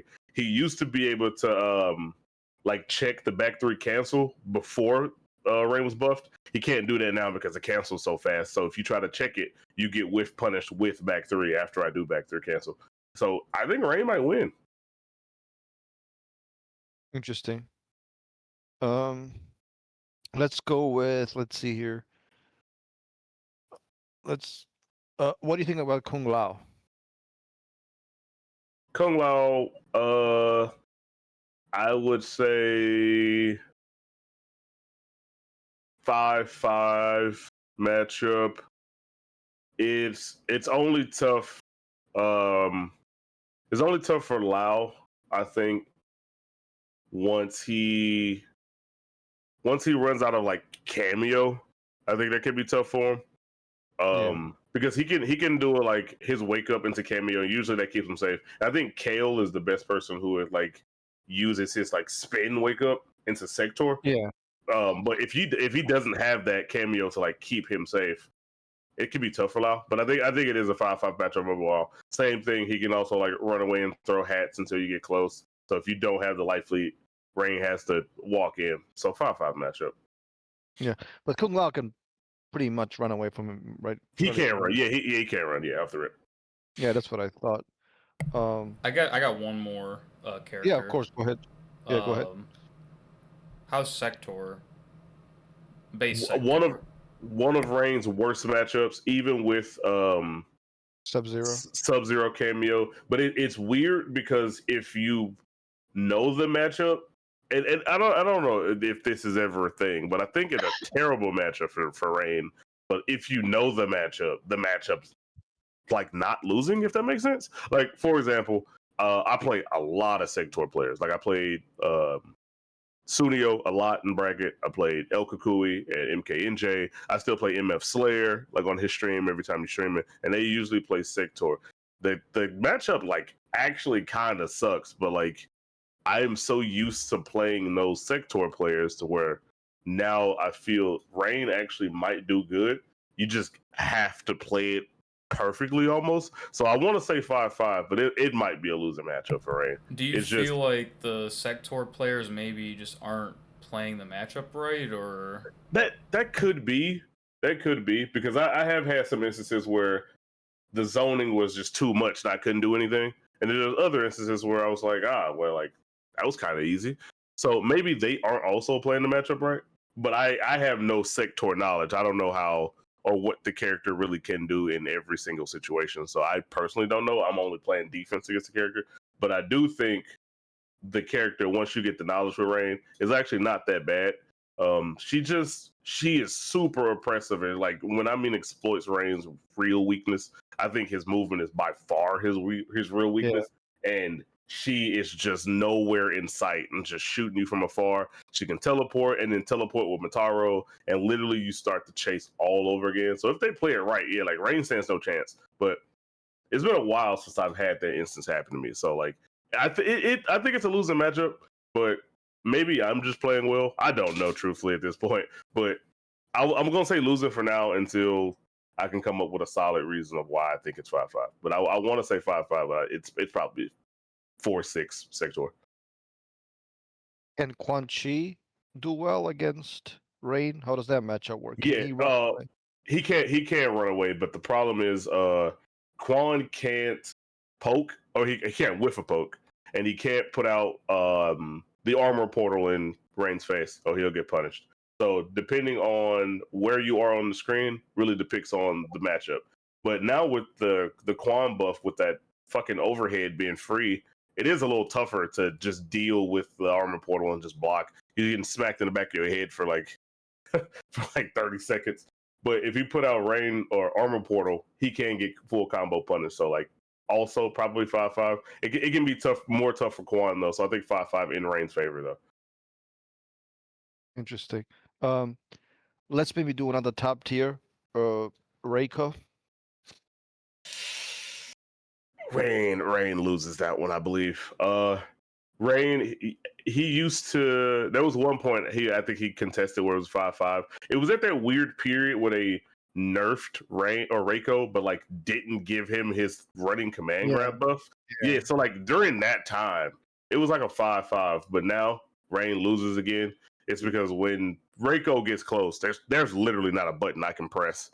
Like he can do like down 4 stars. He can command grab me. He can do like the little knee into trimmer. So like there are periods where I'm even guessing to press a button, and I can like nullify his projectiles, but my projectile is slower than his projectile, so I might get hit trying to break through his projectile with my projectile. So it still kind of blows. I would say Reiko wins that matchup.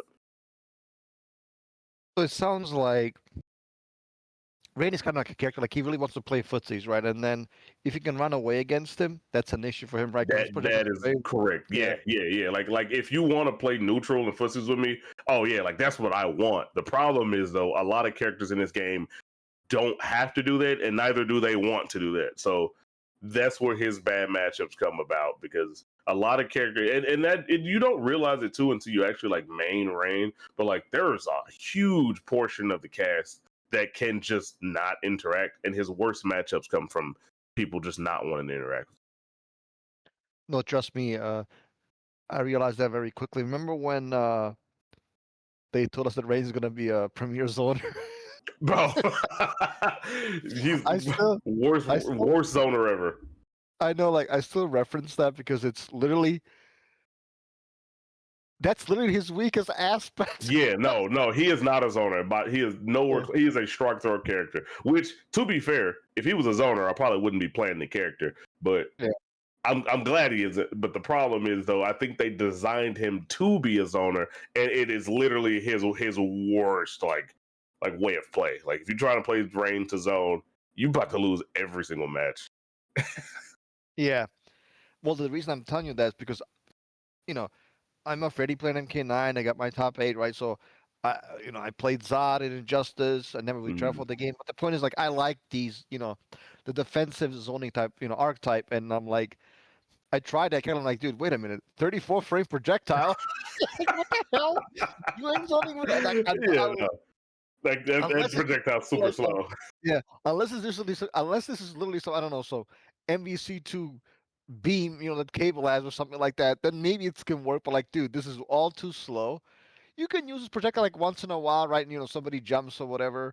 Hmm. Uh, but I'm like, this character ain't no Zona, bro. This character zoning No, sucks. not at all. Not at all. Not at all a zoner. The And then buff truthfully made yeah, him a better zoner, but like he's still not yeah. a zoner. So he still sucks I at remember zoning. playing.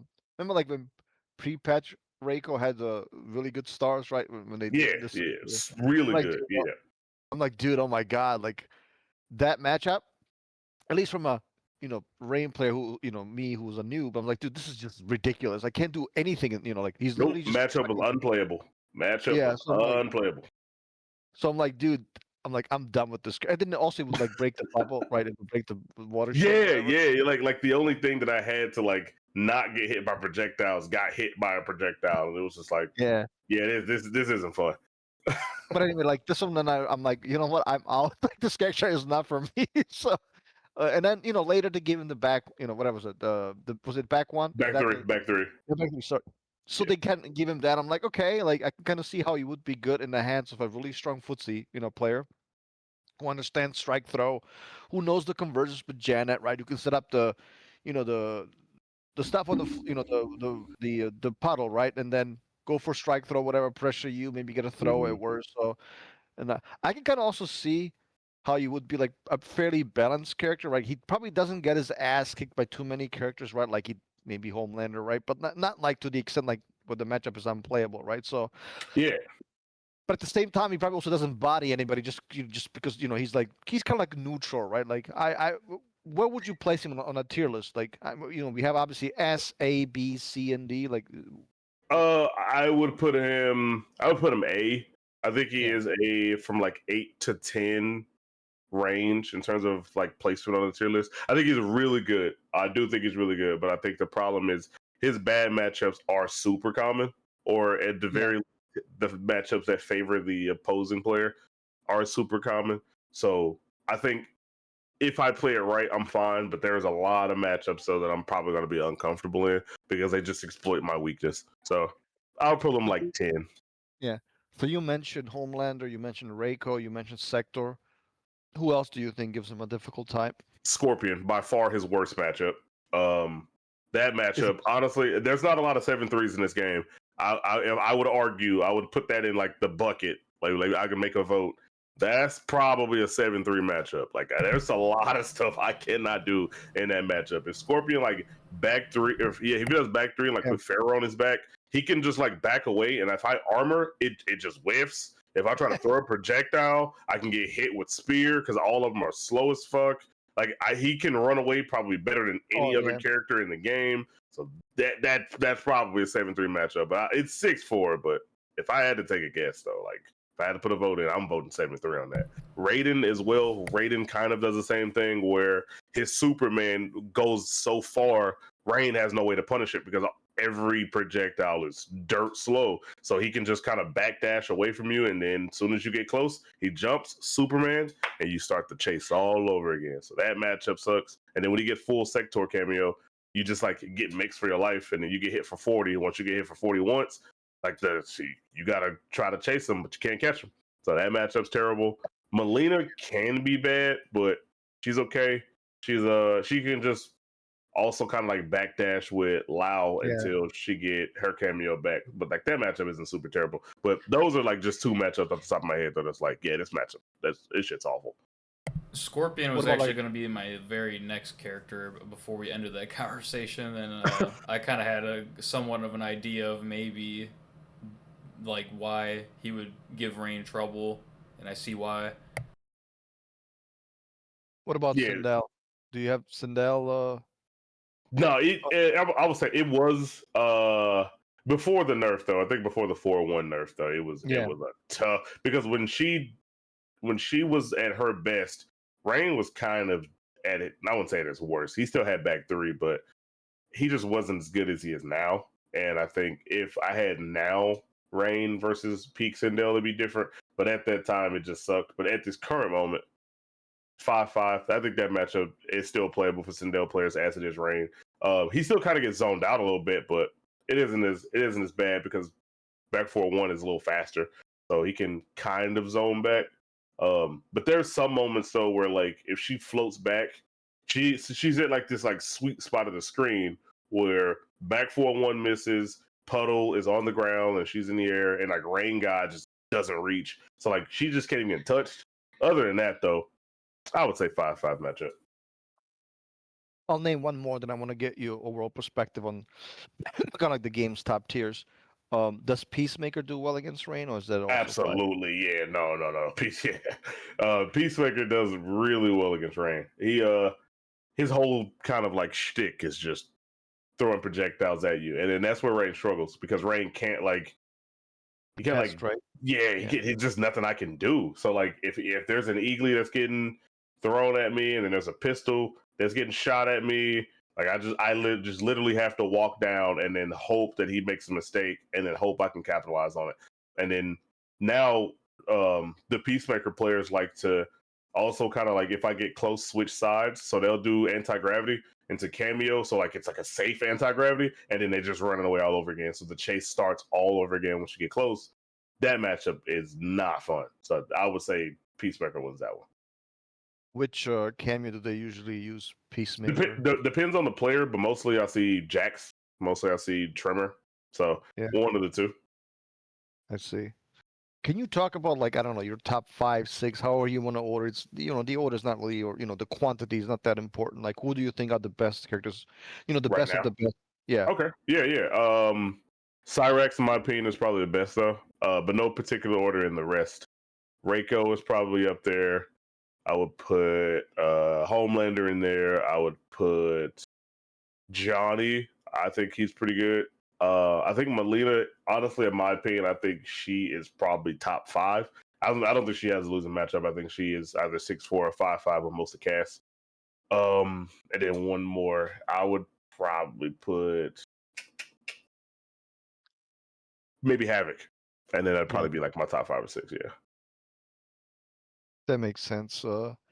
Do you think I'm trying to name one controversial character? Do you think Kenshi is like bottom 5 or bottom 10? Fuck no. Okay, those players who be like, "Yo, Kenshi's the worst player, the worst character in the game." They trolling. They're just trolling.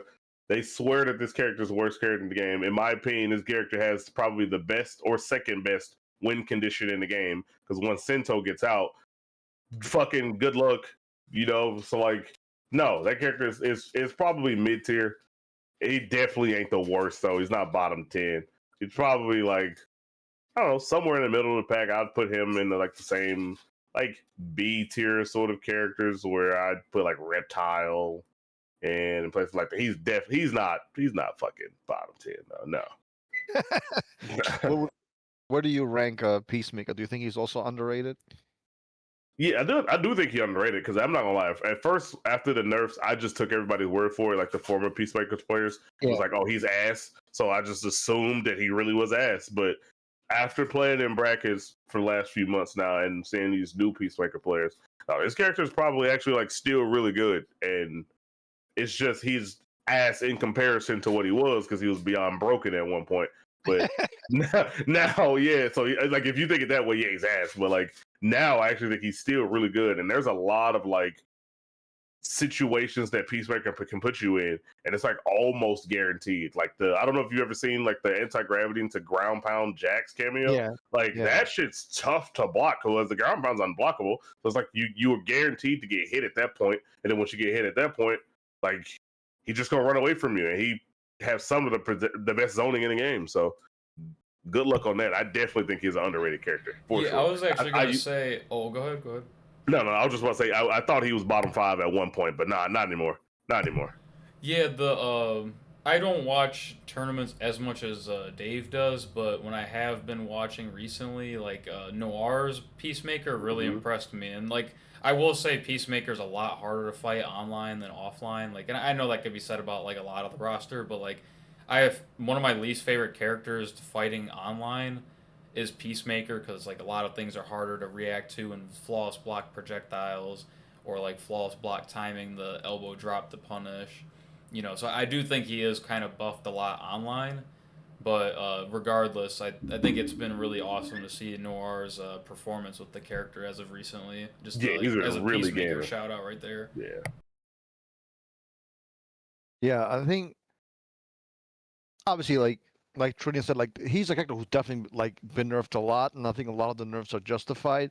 Um, but I think the reason he's still good is because he has really good synergy with some of the top tier cameos, right? Like a Tremor, uh, even Striker, right? Like so he kind of gets to place well, even though I don't think he's a top tier character. Do you agree with that assessment, Trillion? Yeah, no, I don't think he's top tier, but I definitely don't think he's bottom five like I used to think. I used to think he was one of the worst characters in the game. I put him like when I used to make tier lists or at least think of the tier list, I would put him next to fucking Tanya because I thought Tanya was worse in the game. But no, Peacemaker is like really good with some cameos. Has a lot of synergy with a lot of cameos. So if you are playing in bracket and you go against Peacemaker, like be ready. Like they got shit up their sleeve and they're not afraid to use it. Yeah, yeah. I'll ask about one more character and then we'll get to Burrito's last topic. I think one character that's who's been very controversial, not just in the realm of the tier list discussion, but just like in general the way he plays is Kung Lao, right? Because doesn't really play like Kung Lao at least used to. Yeah. What do you rank him as somebody who has played online Kale before? Um. And I think this attests to why I put him where I put him, but I think Kung Lao in the tier list. Some people might put him like A tier. I'm putting him close to the bottom. Like I'm putting him like low C. It's because like me and Kale fight a lot, and when Kale goes Lao against Rain, like he has admitted to me, like yeah, like this matchup is not fun. There's not a lot I can do, and if I can do that to a player of that caliber, like if he go Homelander, then like I'm fucked. But like if he goes Lao, then I'm like, yo, it's not so bad. Then like, and this is like the best of the best that the character has to offer. So if this player Yeah. is admitting to me like hey, like there's not a lot I can do in this matchup, or at least it feels there's not a lot I can do in this matchup. It just I feel like he can't be that good in every other matchup because I feel like Rain would be one of his better matchups to win because he could just run away from Rain. So if he and he too, he like also doesn't play like any other Kung Lao ever. So like if he can't do what he like specializes in this game, because they did kind of nerf what he was best at in the beginning of the game. It was just the armor into cameo, which was like his greatest attribute, like just nothing you could do. Now he can't do that. So like I don't really know how you play him correctly. So I would put him somewhere like lower on the tier list. Like he'd be like low middle of the pack. He definitely I wouldn't say like worst of the worst, but like he ain't in the top 15 in my opinion. Well, I'll ask you one last question. I promise I'll shut up. I'll let Burrito jump in. You're fine. I know, but I have to ask this because obviously you played a game at a higher level than either one of us. Uh, so one of the things that I have a lot of issues with these modern games, just like you already know, you can kind of tell the way I like to play, right? I like the more zoning defensive style, and I think in this game is kind of limited. Hmm. Not because it's weak or it doesn't exist, right? It's just because obviously Cyrex puts you in a vortex. I'm sorry, you're dead, right? Like You are dead. Reiko, Yeah. yeah, Reiko kills you. Homeland, I don't have to talk about him. Like there are a lot of like just oppressive in your face character who just destroy you, right? And I feel like I like Havoc because I think Havoc has a great projectile. I think that projectile is very much underutilized, and obviously he has some of the best armor in the game. You would agree with that, right? Absolutely. Yeah. Yeah, yeah. So it's like I like that gameplay style. So with that said, like which characters would you recommend to me? And to a lesser extent, I know Tom doesn't play anymore, but like like we kind of want to slow the game down. We want to do some projectiles here and there. We maybe have a good access to armor, whatever. Which characters do you think are the best for like for an M to Dave or a Tom or whatever.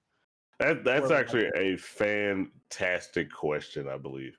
But yeah, like characters who I think are great at like slowing the pace down and getting you to, or getting you to have players playing at your style than what they're accustomed to. I think Havoc though is a great example of one. I also think Garrus is another one too, Oh who yeah. slows you down and make you play at his pace. Because if you do anything wrong, he can just snap and then you're frozen. Or he can teleport too. I think his backdashing is amazing. Melina as well, because she can like her ball roll speed is like punishing anything on whiff. So like people will just be afraid to just approach. So like if they are like dashing crazy at you like super fast, a ball roll check could kill them. So then they're like, wait, I'm just getting punished just off me moving. Maybe let me slow down a bit. And then once you got them like that, you can kind of slow down the game a little bit with your cameo because her zoning isn't the best. Her mid screen zone is okay, but in terms of just slowing the game down, she could be for sure one of the characters that just like having you playing at a tempo that you feel comfortable at and the opposing player uncomfortable at. And then probably the last one would probably be, I think, in my opinion, Lou. But I think Lou needs a little bit more buffs in this game. I think Lou zoning is underrated, like really Yeah. underrated. Like I think he actually has the ability to do it. But I think in terms of like his offense, there's nothing that he does that other characters don't do or do better. But he does have like great projectiles though and great synergy with a lot of cameos in the game where his fly kick can like combo mid screen without EX. His fireball is like really fast. He still has low fireball. It's a bit slow, but it's still there. His backdash speed is okay. So he is also probably a character though that like if you want to stay at a certain spot, you'll be fine with, and especially with Mataro, because he like completely changes like Lou's like play styles. Lou goes from like strike throw character to like really zone heavy strike throw character. So those are probably my characters that I'd recommend. Yeah, very, very informative. King Junior, go ahead and finally jump in. Sorry about the interrogation I just fucking put in 2Trillion. No, you're all good. No, those are some interesting things, and I'm glad we could cover those. This one might take some time to dive into, but that's why I said it might be a potential ending topic. We're almost hitting the 2 hour mark.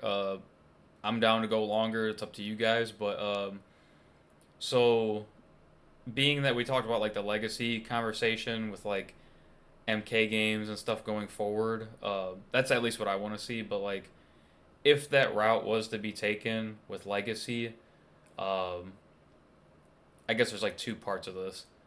Um, so obviously there's preferences, but if we did establish like a niche for MK going forward, to where like it's its own identity and it's not reinventing the wheel anymore, like do you think establishing itself the way like however they go about establishing themselves going forward would be a good thing to just finally say like, hey, like we're gonna do this with the franchise going forward and the gameplay department and stuff, you know we're understanding that we may not be appeasing some people's preferences, but for the ones that play the game and stick around, we will try to keep you in the game going forward, and we hopefully won't lose you because we won't be reinventing the wheel like we did in the past. So at that point, it'll weed out the maybe the lesser MK fans, I guess. And me personally, my this is like being the second part of the question is like my preferences. A lot of them would be from like MK9, MKX. Just a few quick examples. I like the MKX Oki system. You couldn't wake up buttons in that game at all. It was super annoying, like dealing with that in MK11, MK1. If you had a wake up attack, like you pretty much had to armor an MKX. You could not wake up with anything else other than your designated wake up armored attack. And I like that. I kind of like the MKX poke system, aside from the low profiling issues, and I think poke should have been more minus on block, but otherwise, they had a good enough amount of blocks done to where you could react on counter poke. MK9 had like an issue where you just were machine gunning down threes on block. They low profiled. I also like the jump kick meta in MKX, specifically jump kicks. The jump punches were broken in MKX. I'm specifically talking MKX jump meta. Because I think in MK11 and MK1, the jump kicks get a little scrubby because they have like these auto dial combos. Like T1000 players are just jumping like frogs because they're fishing for a jump 3-2. And you could hit them with a down one and try to follow up, and they'll like wake up jump 3-2, or sometimes you rain players, no offense Trillion. You guys really fish for those jump kicks, and I just think jump kicks are a little too rewarding in these newer NRS games, so like that's something I want to see toned down a bit. And like the jump kicks from the previous games, like you would pause in mid-air and you really couldn't convert off of them easily like you can now in these current games because you were stuck in the air. And unless you had like an aerial special, like a teleport, like from Ermac, Scorpion, you really couldn't get an easy conversion off a jump kick unless you did a super deep jump kick. But at that point, you would be susceptible to being anti-air jabbed very easily. So like the mind game was, do I anti-air jab attempt this person jumping with a deep jump kick, or are they going to jump kick super early and just stuff my anti-air attempt, but then I don't get full comboed? So I like that jump kick meta. Um, I like the pace and movement of MKX in 9. More so 9. I like dash blocking. I don't know if I want to see running return in the future. I agree as well. Also, like the health bars and stuff. Like this is a very minor criticism, but like why are our health bars being like 1,000? Let's just go back to 1 through 100%. Maybe some characters should have like 105, 110 if they're like beefy characters like Shao. You know, like this Injustice 2's health bar especially. Like you had like 6 digits and like they had a defense like they had a defense tied with the health and like strength and damage. Like it just gets way too convoluted and complicated. Like just go back to like the standard 1 through 100 health bars, maybe some beefier characters like I said. And those are just a few things I would like to see going forward, is faster pace, more archetypes from like MK9 and X, more so the archetypes like from MK9. So I think the more ways you have to play, like the more archetypes that are present at the cost of balance potentially, your game's going to be more fun. And a game like MK11 is super boring in my eyes because it's so shallow at the cost of having a balanced game. Mm-hmm. More people, I think, would agree that the unbalanced games usually tend to be more fun. And this is kind of why I think this topic might be a little harder to dissect because, there's so much preferences and nuance into it. And yeah, those are like my things I would choose going forward, just off the dome piece. That's what like some things and features I would like to see. Oh, flaws block from MK1 I would like to see going forward, and breakers obviously going forward from MK1. Like I think 3-bar breakers is the way to go. Breakaway, scrap that shit. No more interactables from MK11. Yeah, I gotta add more, but I don't want to yap too much longer. I want to hear what you guys have to say. Maybe we'll like let Dave jump in and have you have like the final answer for this question. All right, sound good. Yeah. This is also something me and Dave always debate on, like off the Yeah. cameras. So Yeah, no, not just with you. Trust me, how many times you and I have yelled at each other on the phone about this and how. yeah, it never That gets would personal. It never literally gets personal, by the way. Yeah, Trillion, that just would to be clear literally that. your reaction. Yeah, Trillion, that would literally be your reaction after hearing these conversations. But um, I'll be brief. So I like a lot of the stuff that um King Jr. has mentioned. Um, I would start with the movement that I said MK9. I agree with both of you guys. I don't necessarily think we need a run button. I liked MK9's anti-air systems, like most people do. But I also like op block. I think it's a good addition. It's a good defensive addition. I would keep that. I would also keep flawless block, please, not the one from MK11, the one from MK1. Um, And I think once you have, I would also like in general like increase like the one thing Ryu always complains about, like, like why are these strings kind of like slow in terms of like their animation. Fine, like let's like increase the the speed, right, like of everything. Not necessarily there's a startup, like, but just the way that everything kind of feels, like why does the second hit, I don't know, come out and 25 frames and I don't know, make it 15, whatever, right? Like that Mhm. will, I think right now all the fighting are kind of like a cooldown meta, right? You have the heat system in Tekken 8, which is again cooldown. You have Drive Rush, it's all cooldown. You have the cameo, all cooldown, right? Once you kind of get rid of that stuff, you don't need these drawn out interactions, right? Because it's no longer based on, oh, let me do this long string or this long combo so so my cameo, whatever, can recharge. Once that's gone, let's increase the animations and make everything a little bit faster. In terms of like new features, oh, by the way, keep the cameo system out, no variations. I agree with Franco. Keep it, like complete, quote unquote, complete characters. I would then add something akin to star power that Johnny Cage has, but make it unique for every character in MK.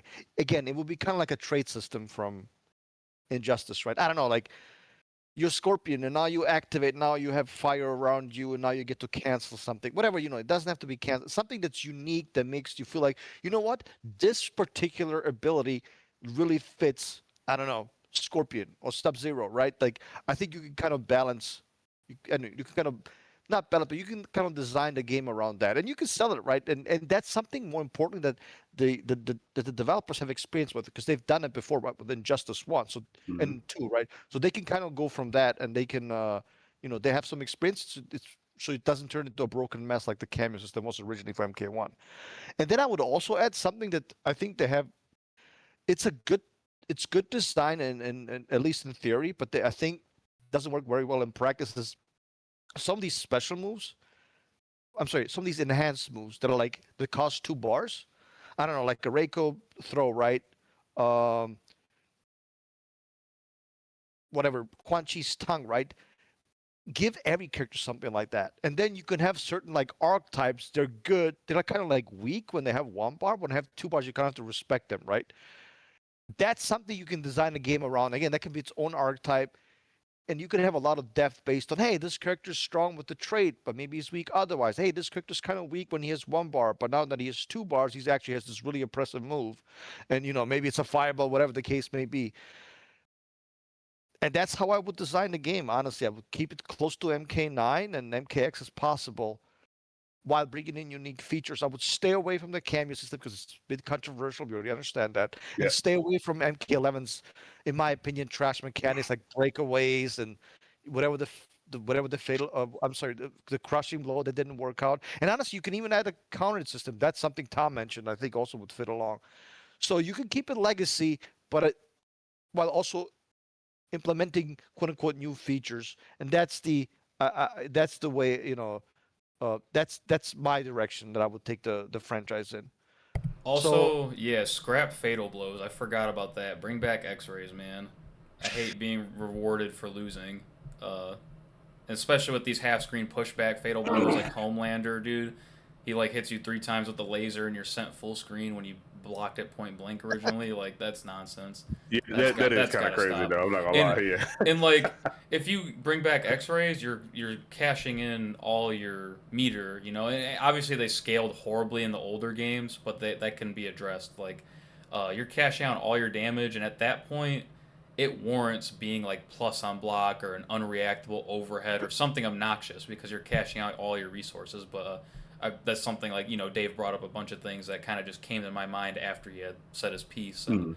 I'm just glad I could have another brain to work with to help me like remember certain things I forgot, and that's another reason why we like having these podcasts for these alternative perspectives.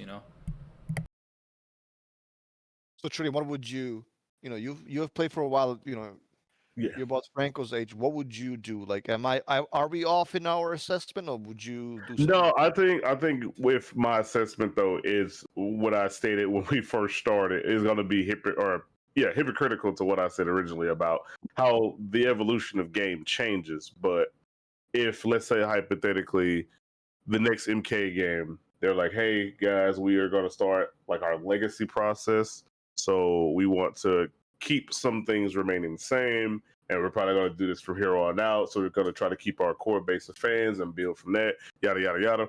I actually think that'd be a great idea. I think there are some mechanics though that, like you guys said, absolutely probably should not stay, but for sure would keep. Like for example, I like the poke system in MK1. I think MK1's like being able to poke a down one or punish a down one with a down one and being able to start your offense that way. I actually think it's really cool.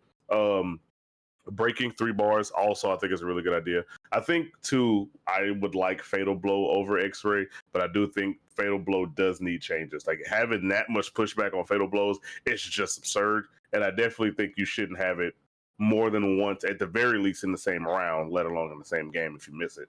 So I feel like if you do it once and you miss, it's either over for the round or over for the game. So like slight tweaks with Fatal Blow. And it's just because though with X-Ray, I just felt like not that it like remove your meter, because it did, but like I just feel like people really didn't use it because it took your meter away. So like they really just didn't use it because the meter was so important.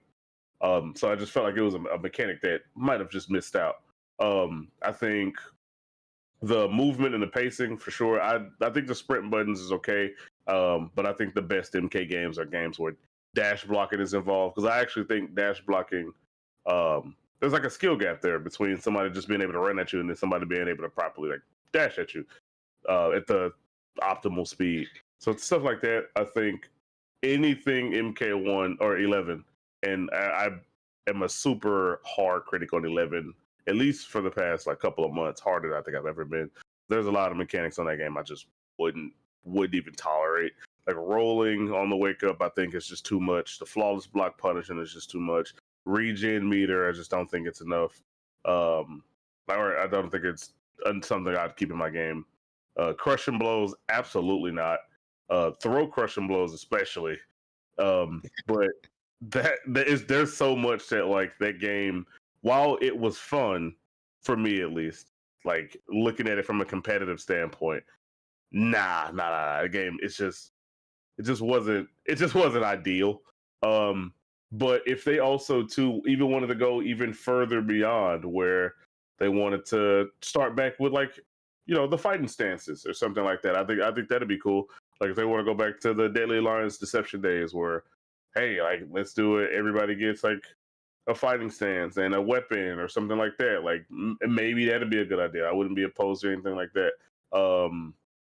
But from my standpoint, I think if we will to keep the legacy things, at least from this point now, I think we should take the best mechanics we've had from at least the last 5 games we produced. Like even the Injustice games, I think if there's something that we did great at that, we should implement into one big game and then try to make that game the best as possible. Because interactables sucked. Fatal blows sucked, at least from the way that they were executed. Wait, Crushing Trillion, blows were terrible. Huh, was that? wait a minute. Would you bring back no flash screen, half screen safe fatal blows from MK? Nah. You can keep that where it's at, brother. No, absolutely not. But like, not saying any of those games are perfect though. By far, I think all games were fun in their own right. But if we try to make the perfect game, or at least a game to help the building blocks to make eventually the perfect game, we in fact had a lot of mechanics though that just weren't weren't ideal. And now looking back at it though, it is like crazy to even think about how long we've had these mechanics and had to deal with said mechanics that either just kind of sucked that we had to deal with, or you know it just like never worked at all. Like being able to hit somebody and then they break away and then you get punished for hitting them was like just the worst thing in the fucking world, to get hit for 40 because you hit somebody. So that absolutely cannot come back. Like we need to keep Breaker the way it is. But yeah, like I think that'd be my approach. Like truthfully, if the approach from NRS was to be like, hey, we are going in this direction. I think we would like to keep our fan base to its core. I think we'll start this legacy process, and we're going to start keeping stuff the same as others may change. Because I don't think everything should be the same. I do think we should have some sort of change, because if we keep the same game for however long, then the game would get stale. We're just buying the same game every year. It's like it'd be like buying NBA 2K. I'm not sure if y'all play sport games, but it's literally like the same game every fucking year, and I don't want that. So like slight things should change or some things should change, but I think at its core, maybe it should stay the same. Maybe it would keep our fans happy and our community not as evil as it is. Because I do think though we complain about a lot of stuff, so maybe this would keep us some sort of happy. But at least I think that would be my approach. If there's some sort of way we can like find the best mechanics, or at least what we deem as the best mechanics of the last couple of games we've had, and implement that into one game where we can now create some sort of building block to eventually make the perfect game. I won't say the first one be the perfect one, but eventually make like the perfect game and then continue to make those games even better. I think that, yeah, that'd probably be the approach that I take. Yeah, I think in dumbest terms, like very simple, dumb terms, like I think between like the big three, like Tekken, Street Fighter, and MK, I think MK, like at least in the early days, like of MK9, MKX, like MK was known as like the very fast-paced, ridiculously crazy game, and like you had a bunch of people like from other scenes, like sometimes play MK9, like Jay Wong was involved with the game, Chris G. Um, some players from Tekken, like I know Poke Chop and Lil Majin played our games and MKX. Kenshi for Poke Chop and Thunder God Raiden for Lil Majin.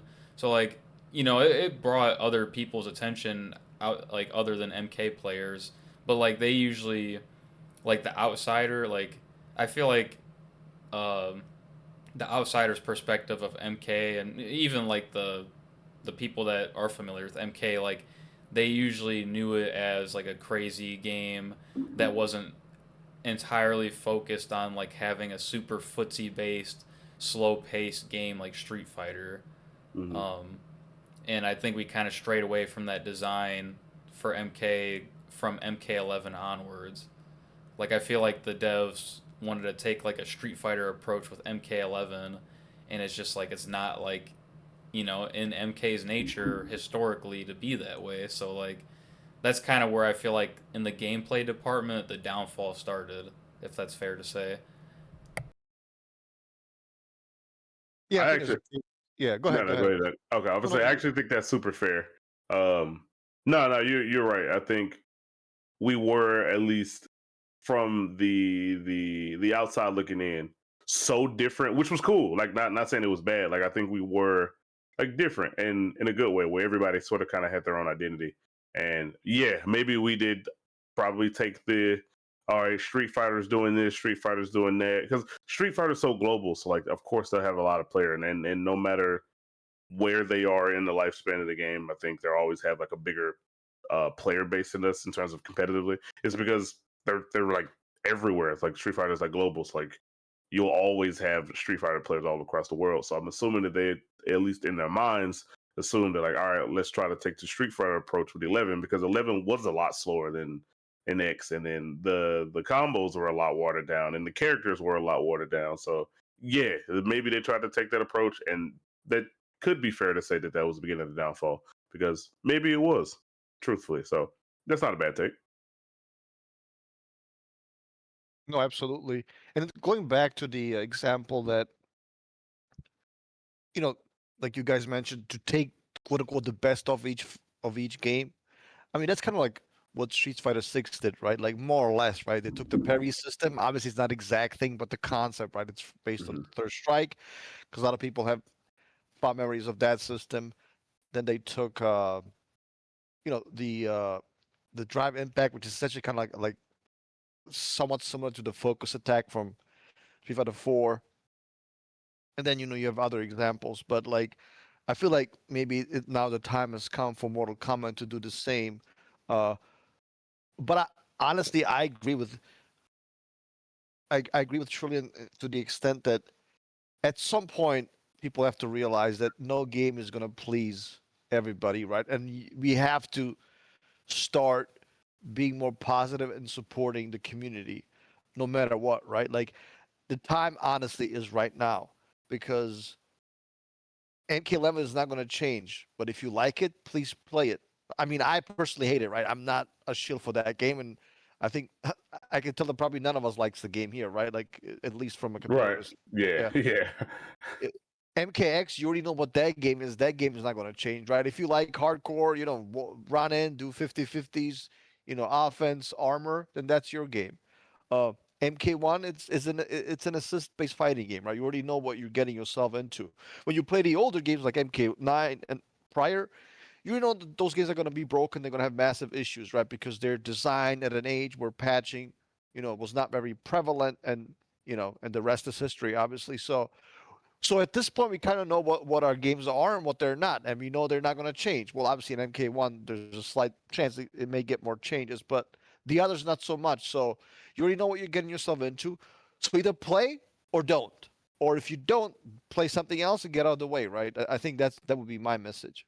Yeah, no, I am so glad you said it the way that you said it because that is like my standpoint on MK and its community. Like, you don't have to like the game, and that's fine. Like, this game has its problems, and so does every other MK. If you don't like it, just play something else. You don't have to complain about not liking it.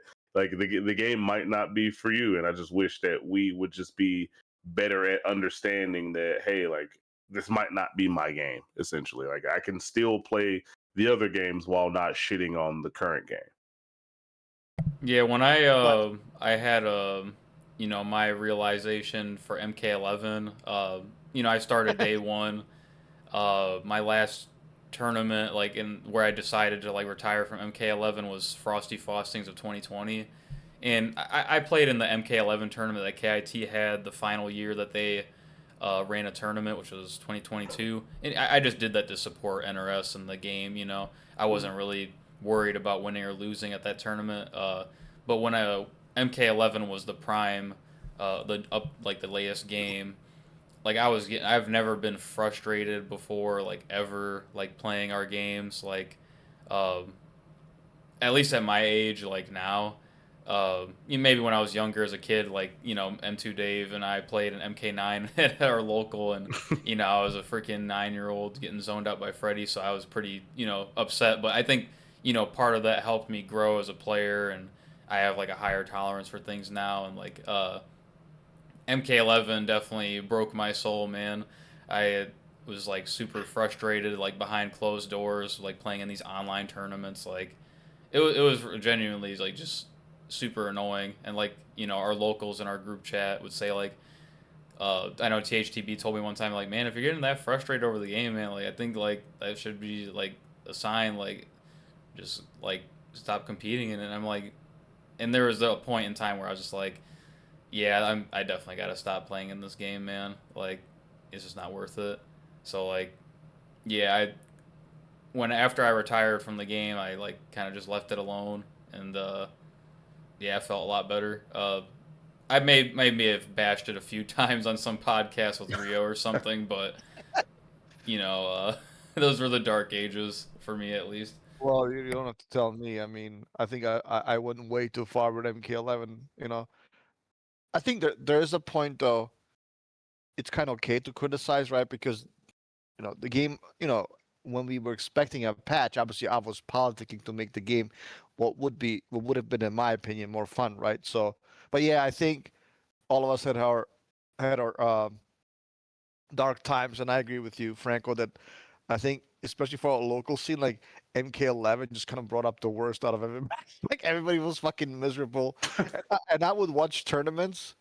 I don't know, like Foxy or whatever, and I swear to God, if I see one more roll into Fatal Blow, I'm gonna do something. If I see one more wake up button or like one more just wake up Fatal Blow, or if I see like Flawless I don't block know, on a hit. Oh my god, yeah, man.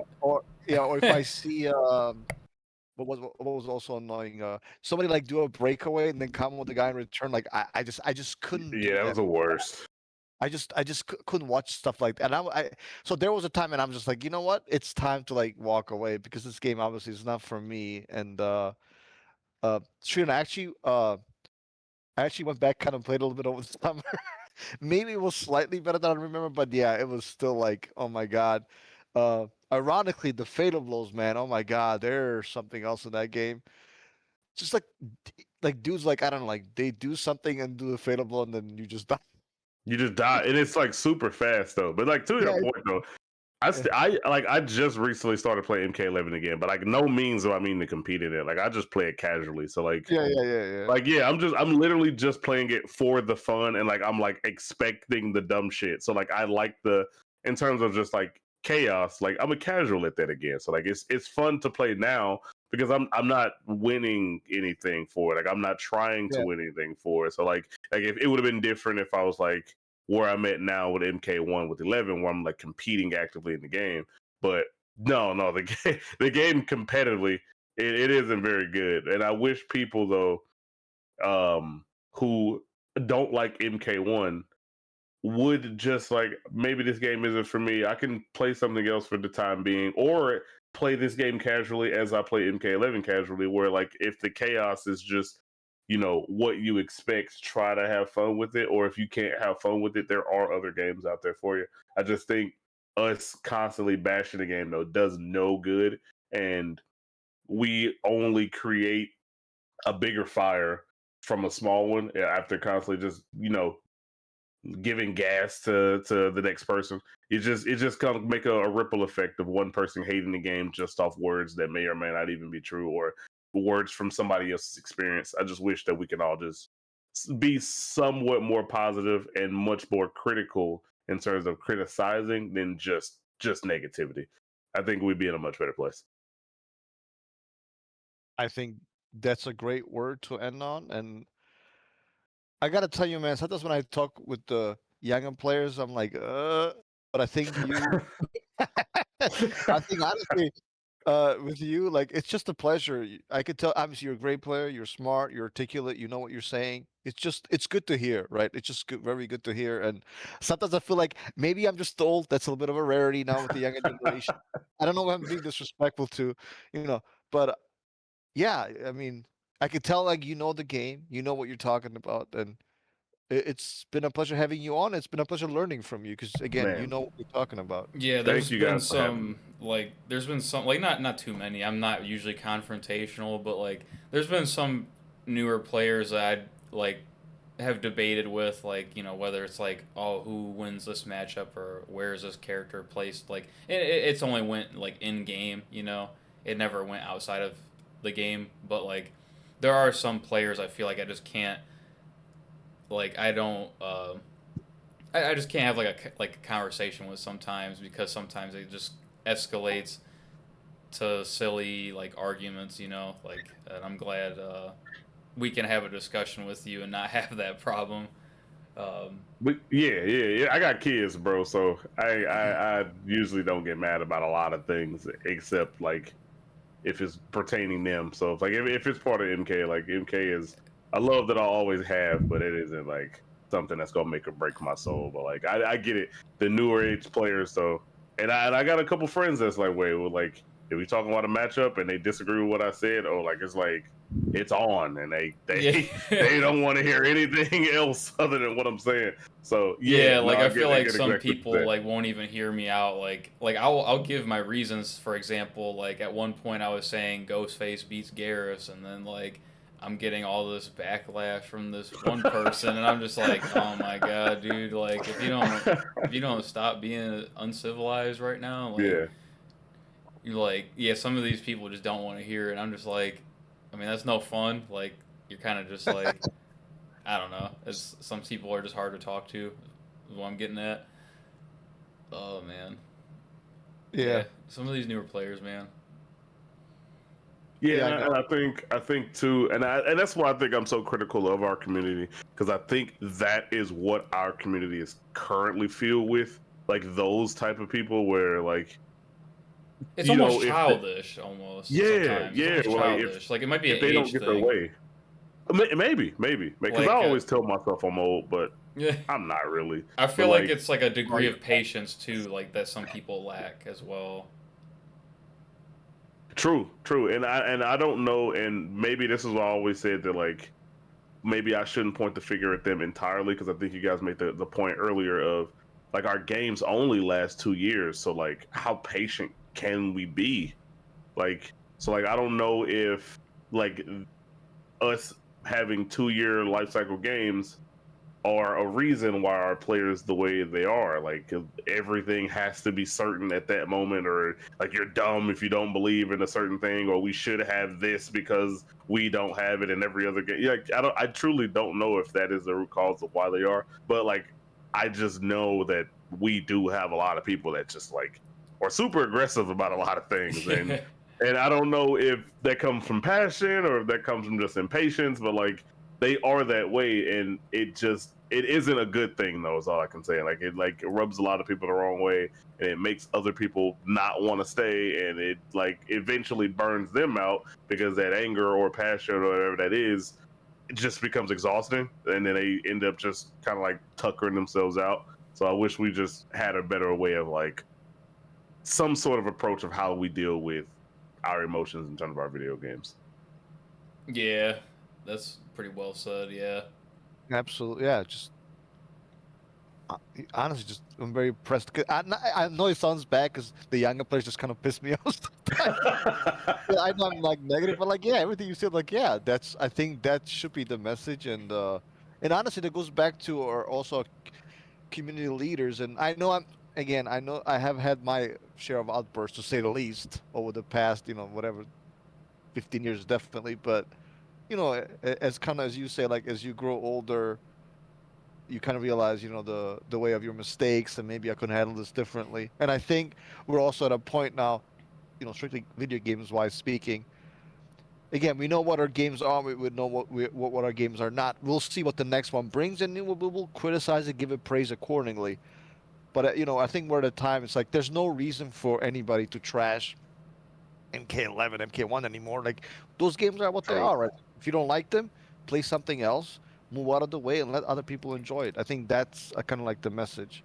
Yeah, I'm Yeah. ready. I'm ready for MK like as a franchise to just have like a win, like Legacy Collection released unfinished, similar to MK1, and uh, like in my eyes, like MK11 was the start of the downfall for the gameplay side of things.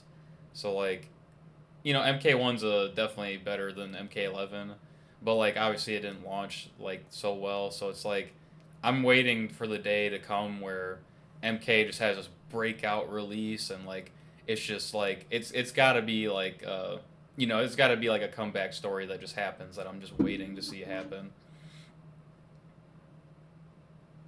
And I'm sure it will, right? I think hopefully they have learned from their mistakes, and they again forget the meta, forget the balance.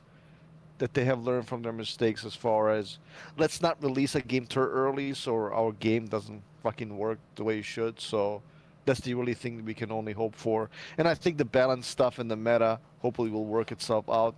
I'm sure, Mm. as Shreen has mentioned already, some people will like it, some will not, and that's okay. I mean, that's just how it works. Also, That's how that's it should be. another thing too is if we did do not to keep harping on this, but if legacy was a factor going forward, you wouldn't have to use all this dev time to reinvent the wheel.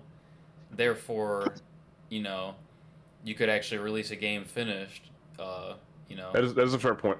That's a so fair point. Yeah. No, if it's legacy, then you can polish up on the things that may or not like at its best because the core foundation of the game remains the same. So yeah, that's a very good point. I think that's a very key factor in like why the franchise is like the way it is right now. I think that definitely I hope is something that that would be one of my criticisms as to what one of their mistakes was, is just reinventing the wheel, which is very crucial to dev time and whatever deadlines that WB gives them. So reinventing the wheel with the short deadlines they have to make just doesn't help. So hopefully they don't reinvent the wheel again. Like, or well, they might have to, but hopefully they don't keep doing it over and over and over, like back to back, like continuously. Mm. I agree. Well, I think this is a good time to wrap it up. I would like to thank Trillion, a trillion times get it for being on. Ooh, And any then, shout outs? Any shout outs, Trillion? yeah, Like yeah, any yeah. socials or Yeah, like shout Yeah, outs, like absolutely. aren't you in TLR? I am in TLR. So yeah, I do want to shout out to my team though, because without them, I don't think I'd be the player that I am now. So the coldest one out is probably like the most credit I give in terms of where I'm at. Shout out to my boy Minkington at TLR. He also helps me out. Oh, The rain goat himself, Bandinos. He's always there to give sort of. He isn't part of the team, but he always gives like he's like the wise man. He's always just kind of around, and if you need advice, he's there. So those are probably like a couple of people I'd shout out. Does he still play? No, not really. He Ah, plays sometimes, but not really for the most part. I think he's on Tekken now. that's cool. Yeah. But yeah, those are the people I shout out. Without them, I don't think I'd be the player I am. So, my team. Yeah, definitely shout out to Minnington. He's a great new player. I watch him all the Mhm. times. Yeah, he's really, really skilled as well. And he plays as well in these online events. So, um, but yeah, to go back to my dad joke from earlier, again, thanks to Trillion, trillion times for being on. Um, corny, right? Corny in a nutshell. But yeah, dude, we appreciate you being on, and maybe we can even bring you up on the next podcast if we'll work this out privately. I would Um, love to. yeah, and obviously thanks to Burrito Voorhees, aka King Jr., aka Franco, for hosting this on his channel. Thank you guys for watching, and we shall see you on the next episode of the Nexus podcast. Bye, everybody.